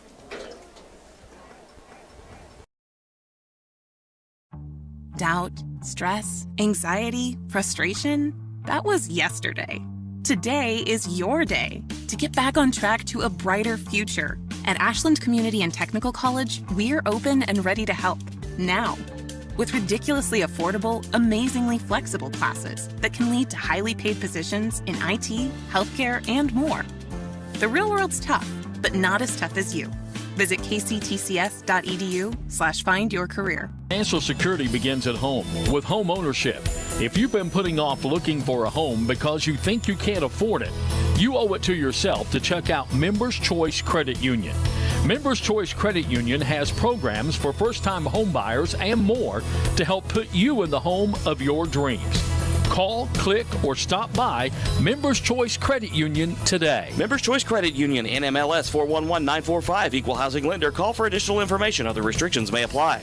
In addition to the Greenup location, Stultz Pharmacy's newest location is at 437 James Hanna Drive in South Shore, but has retained the name you know and love, McDonald Pharmacy, with the same great service you'll find in the Greenup location, with free delivery service and their convenient drive-thru. Get your vaccinations and allergy shots, and of course, great prescription service at Stultz Pharmacy in Greenup and McDonald Pharmacy, James Hanna Drive, South Shore. Stultz Pharmacy.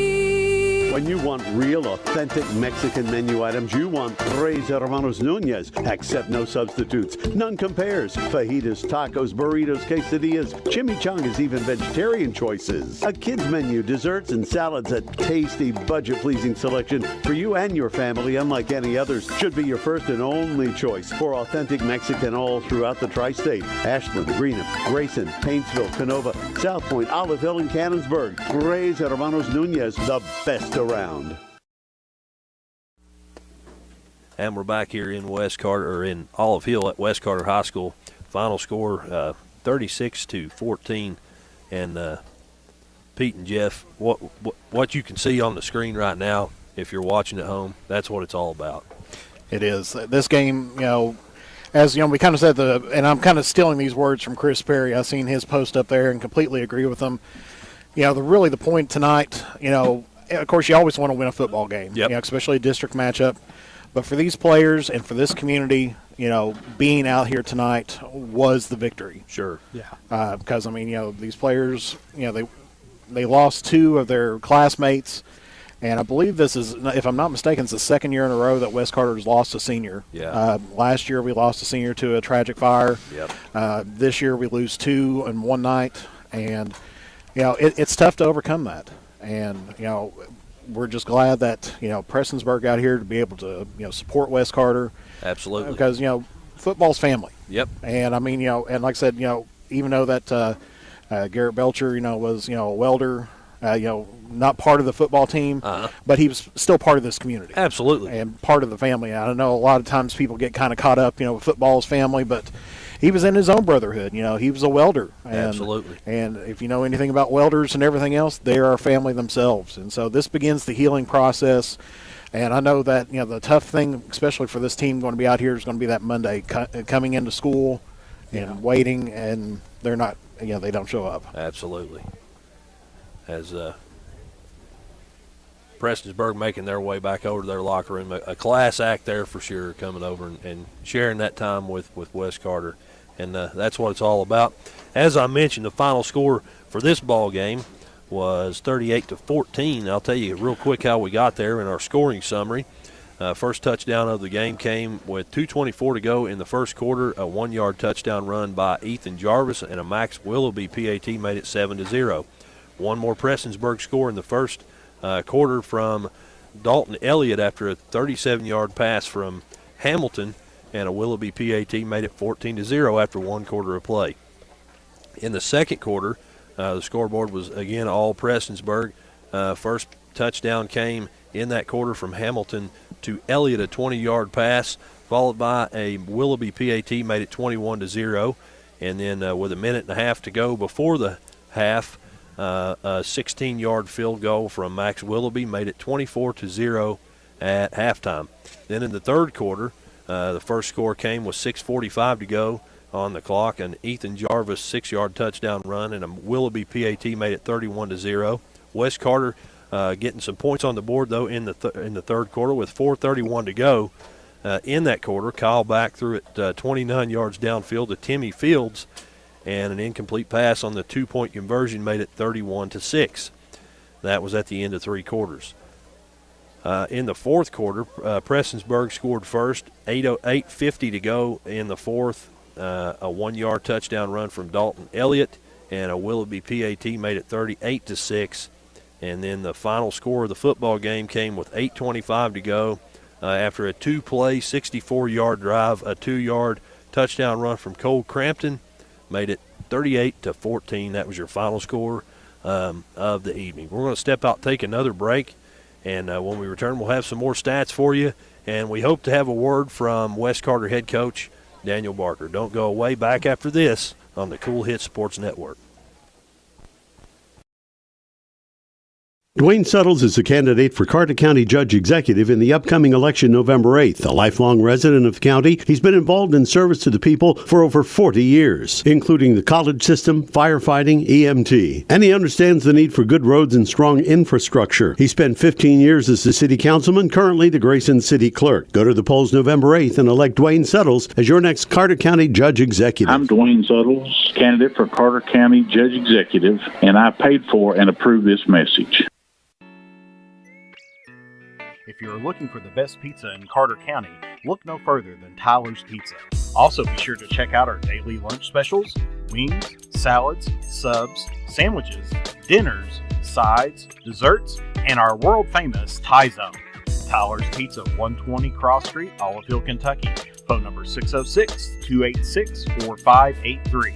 Tyler's Pizza is a proud supporter of local high school sports.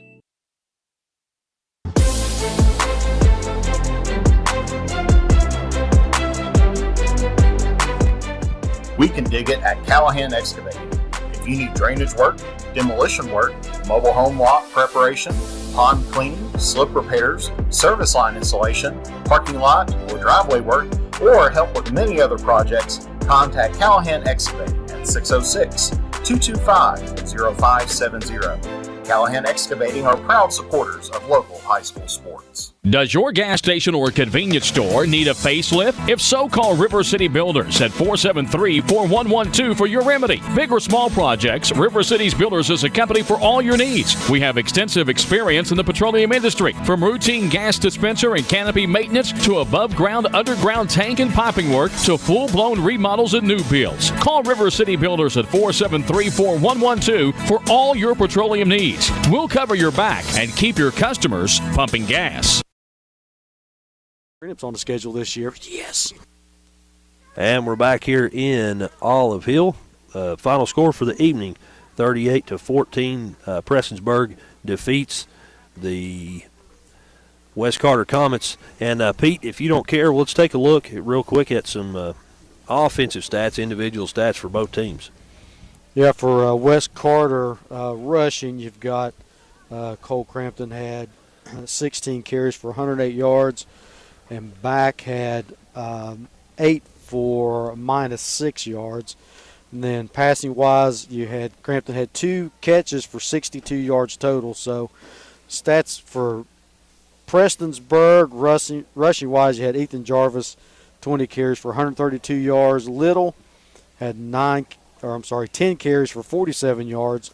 Brant George was 5 for 10 yards. Elliott had 4 for 23, and then Reese Hamilton had that 1 for 4 yards. And then Elliott also had 3 catches for 62 yards on the day. Jarvis had the 12-yard reception, and Fitch had a 9-yard reception. Sounds good to me, Pete. And just looking at those stats, a big you mentioned Cole Crampton averaging 94 yards, had 108 tonight. So obviously a pretty decent defense too that Wes Carter's playing here. A good night for Cole Crampton. Exactly. It's one of those things that, like I said, you hate to compare to last year because, last year you might be saying, oh, he was over 1,000 yards at this point in time last year. Sure. But that's a different team. A different mindset that they're having to go into. You kind of hate to say all the adversity that Wes Carter has been through this season. You start out, you lose your senior quarterback, transfer over to East Carter. They've lost several, key players that is due to injury and everything else. And, there's been a lot of adversity for Wes Carter, and they've still been able to kind of come out and do some good things. Absolutely. And a lot of it, people don't see on the on the scoreboard. You take a look at the record now, 1-6, 1-2 in district play, and you're kind of thinking, well, this is just a lost season, but it's not. It's those little battles that we talked about earlier on.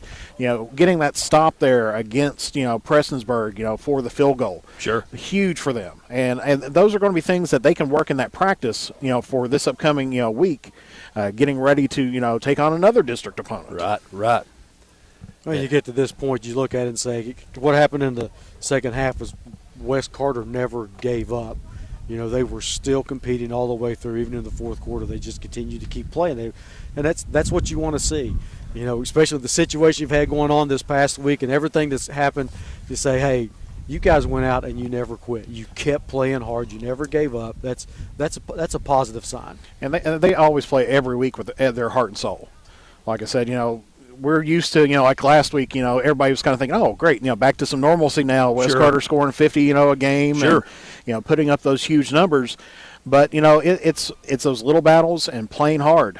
Because I know, I think it was one of the assistant coaches out there put it the best. He said, if you take a look at us in practice, these boys, they're putting everything out there and they're doing a lot of good things. No doubt. Just sometimes, when you're playing tough teams, because you got to think they started off real tough, playing Wes Carter always plays up.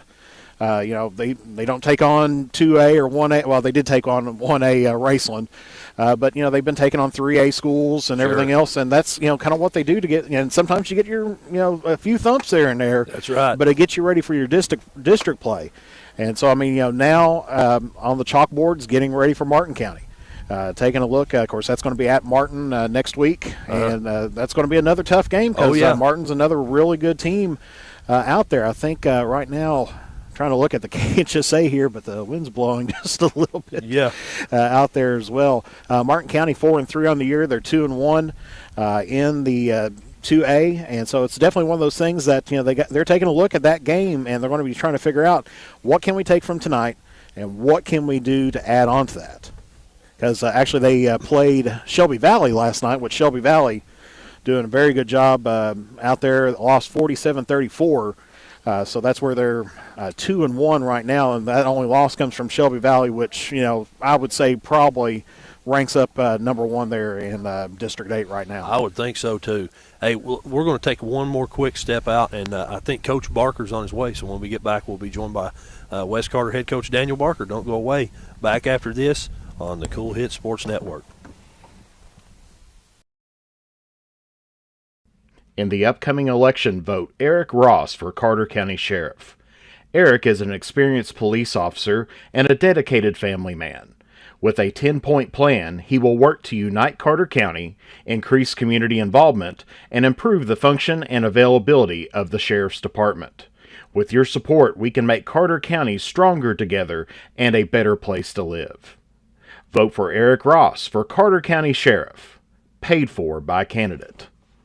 As time goes by, don't forget to capture the moments that will create memories that will last a lifetime with Easterling Photography. No matter the occasion, we have you covered. If you need family portraits, engagement photos, prom pictures, senior photos, sports photos, baby pictures, and wedding photos, we are ready to work for you.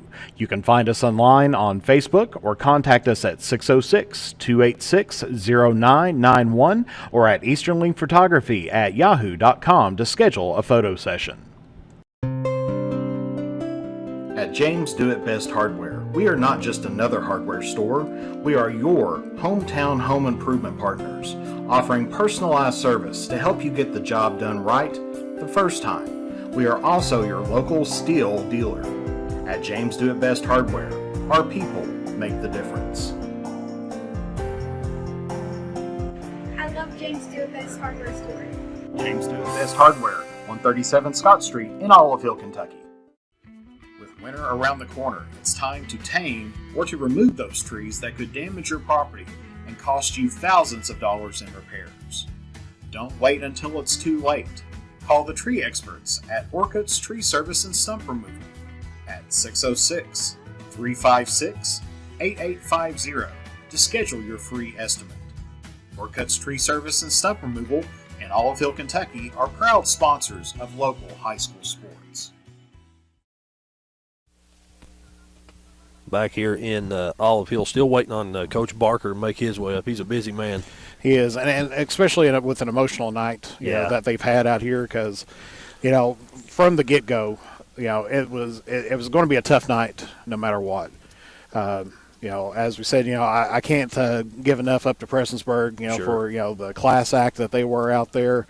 They brought the wreath. Of course, the seniors, brought out the jersey, to center, midfield for the coin toss.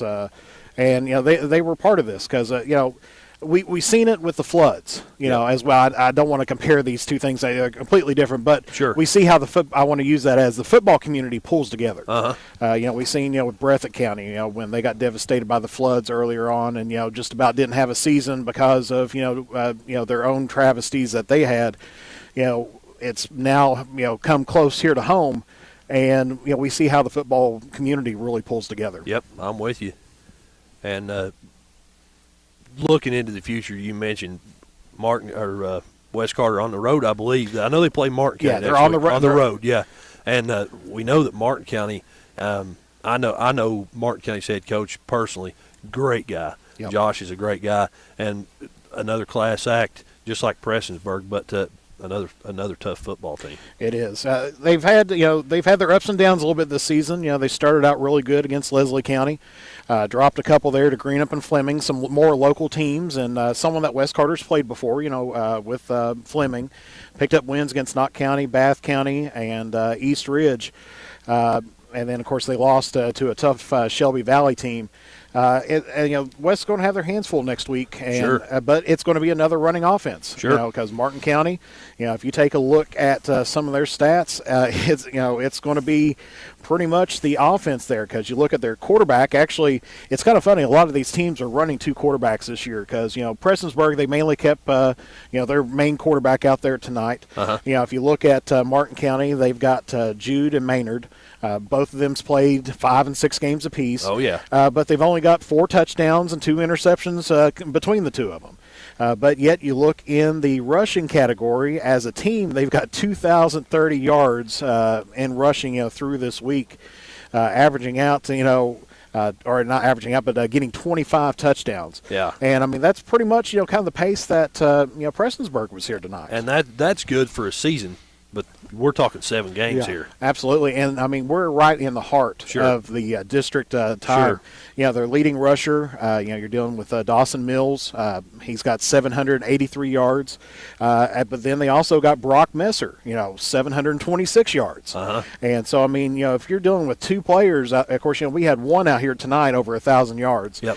But didn't see the production out of them like we normally would. Nope. They spread the ball around a little bit more. But now you've got 2 targets that you're taking taking a look at. With 1,400 yards combined on the season. So it's one of those things, how do you go in and start preparing for that? Obviously you're not looking too much for the passing. They've only got 177 yards passing on the season. Sure. Versus 2,000 yards in rushing. So you know what you're going to be up against. But then again, you take a look at the game film, and you might want to break in a few passes. Yeah, I'm with you. Yeah, there was there's some, you get a team that wants to run the football, and it can wear you out after a while. It starts to wear down, but you've got the passing game. You saw with West Carter there was a few opportunities that Prestonsburg had, completed some big passes. The screen passes were working really well for them tonight. So, hey, Martin County sees that's like, wait a minute, we got a screenplay in here somewhere. Let's see if we can dig that out. So, exactly, and you want to try that out, especially you're in the middle of district play. And you want to try to see what's going to work because, these teams are going to be the ones that you're going to have to beat to get out of this and start playing your sister district out there with the new format of the playoffs. That's right. That's something we should talk about, too, that this year, in the last several seasons anyway, you pair up with your sister district in the first round. This season a little bit differently. Can you talk about that? Yeah, you've got to come away and win your district. That's the big thing. It's you're playing your district right off the bat. And you've got to come away with a win if you want to try to advance on. Yep. And that's a little bit of a change, like you said, from previous years. They kind of get the sister district up and they rank them up and say, here's your top 4 teams, and sure. Go ahead, duke it out, and then the winners get to go on, and then they realign the brackets once again. Yeah. It's after 2 rounds. Is that right? Yeah. Pretty much once you win your district, then they're realigning everything, and that's where we seen last year West Carter having to travel down, take the long drive 75 down to Middlesboro last year. Yep. And that was of course that was a game that they were either looking that they were going to go to Middlesboro or they were going to go I believe up north. Okay. And so it really wasn't any good options that they had out there. But it's one of those things that they're going to have to take care of business in the district first. In which these teams are going to be the ones that they're going to have to go up against. And so I'm sure they're going to be taking a look at these game films and breaking them down play by play by play, breaking out those analysis. And that's probably why we're not going to see a whole lot of different, huge, deep playbooks from these teams. Right. West Carter may have to dig in a little bit more to try to pick up some of these wins to get them in that contention to actually play for the district. To actually hit into the playoffs. That's what they're going to have to try to focus on first. Sure. Get out of the regular season and take that serious, because if you don't, that's about it. Yeah, because last year, they had the district in the bag, and this is like one of the first times that they're taking a look and they're kind of getting in there. And of course, now we got Coach Daniel Barker up here now, and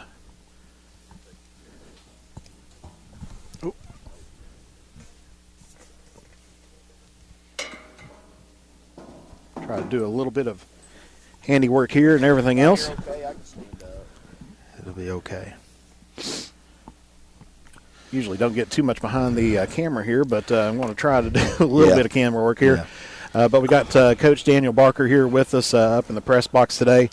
Definitely an emotional game, start to finish out there, but those boys played their hearts out there tonight. They did, our post-game huddle was emotional. We had Prestonsburg, just first class, coming down praying with us, and they've been classy all week. They were classy tonight, and that's what I really try to stress to our boys. Our boys felt so disappointed. They want to come out and they want to win for their teammate and for their classmate, and it's like, guys, listen,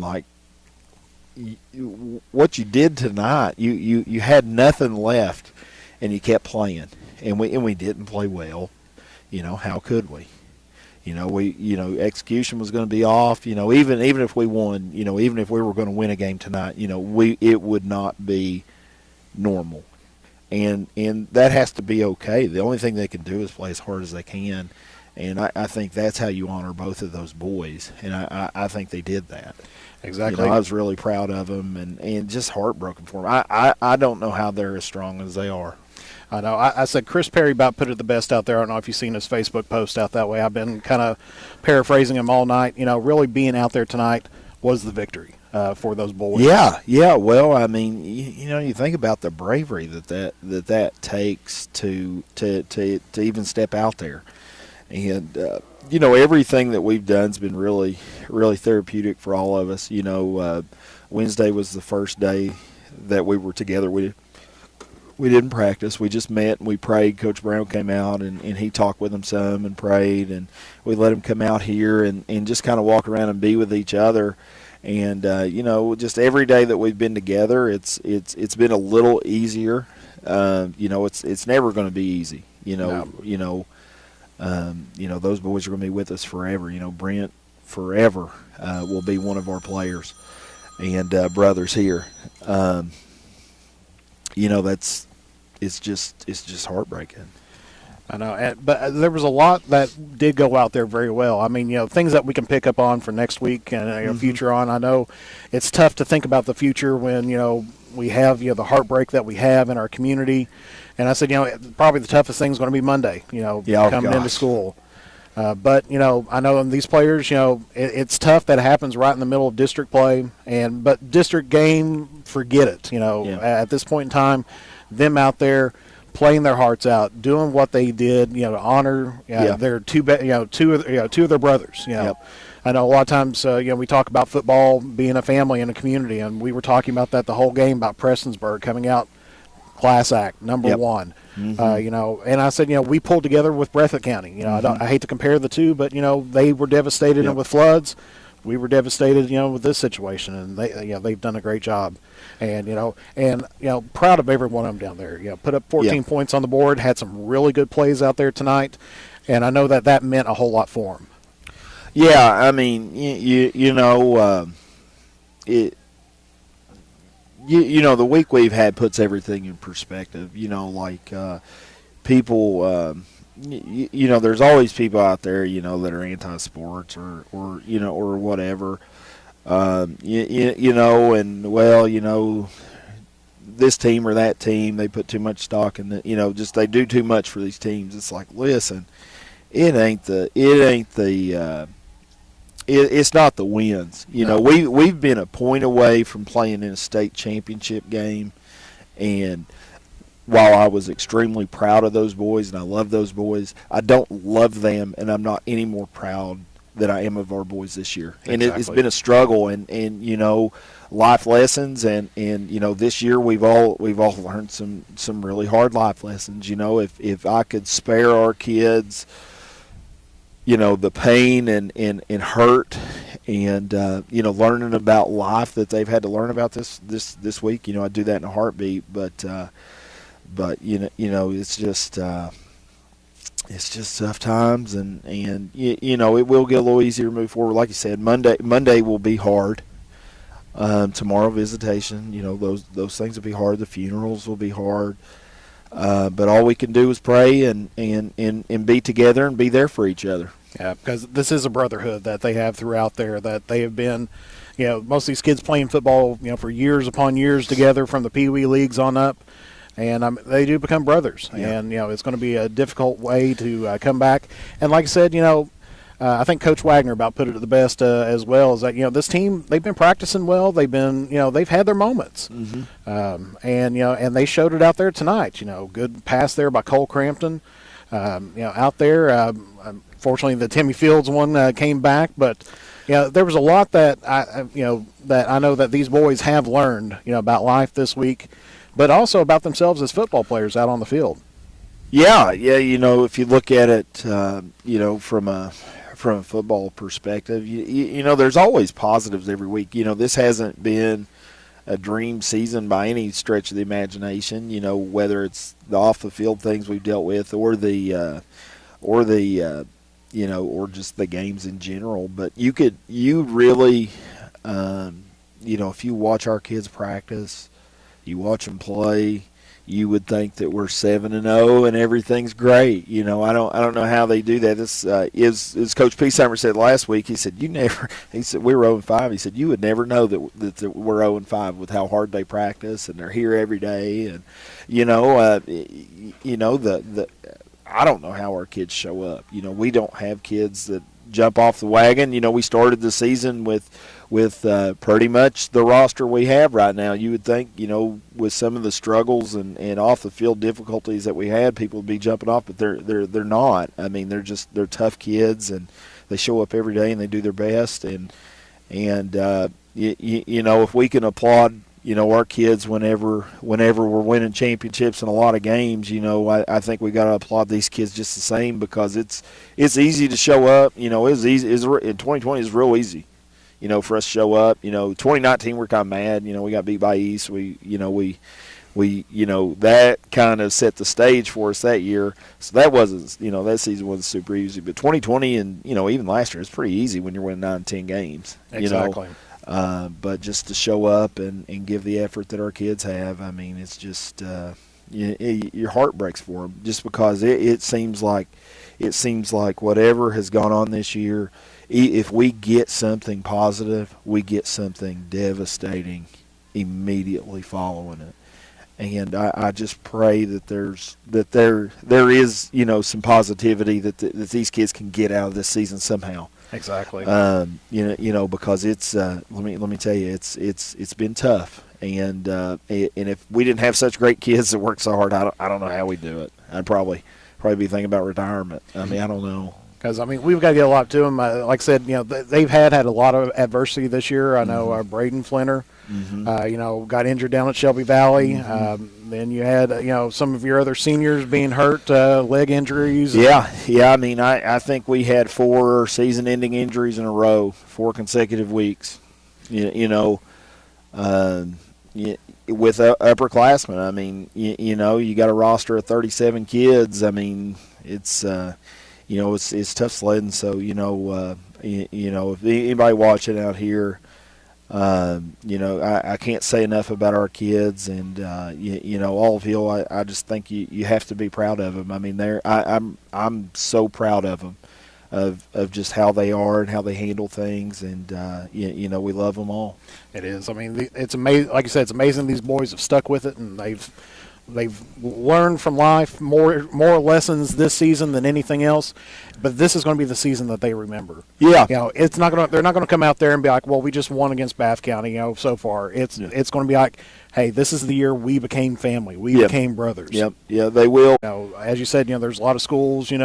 East Carter. I know that they've came. To helped us out during this time period as well, and the community pulls together, and that's one of the big things that we can say that really defines a community or a team, or a family that we have out here, is when everybody pulls together. That it doesn't take a tragedy of this magnitude for us to continue to be like that. Exactly. And I'm not saying that it does. I think it's this is Olive Hill is, that's where I want to be until I'm 100. I love this place, in Carter County.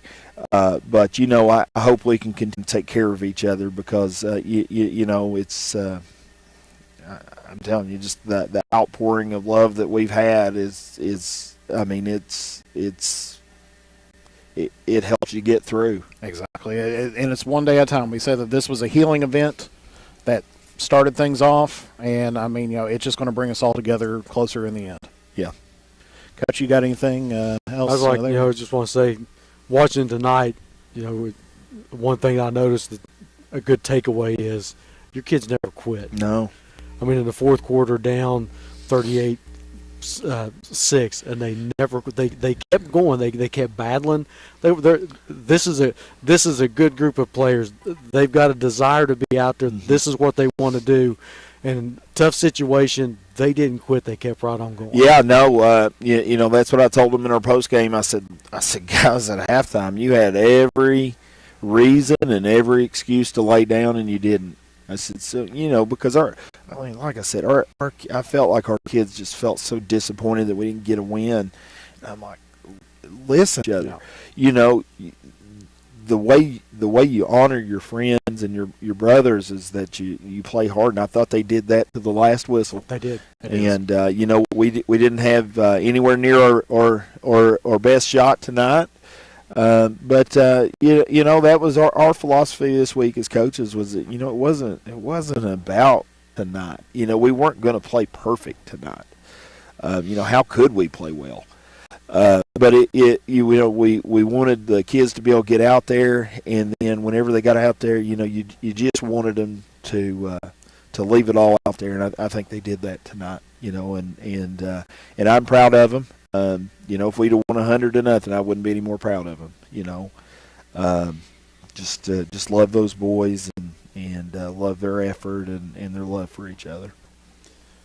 Yeah, they had. There was, like I said, a lot of good things did go on out there, and I know they can be proud of.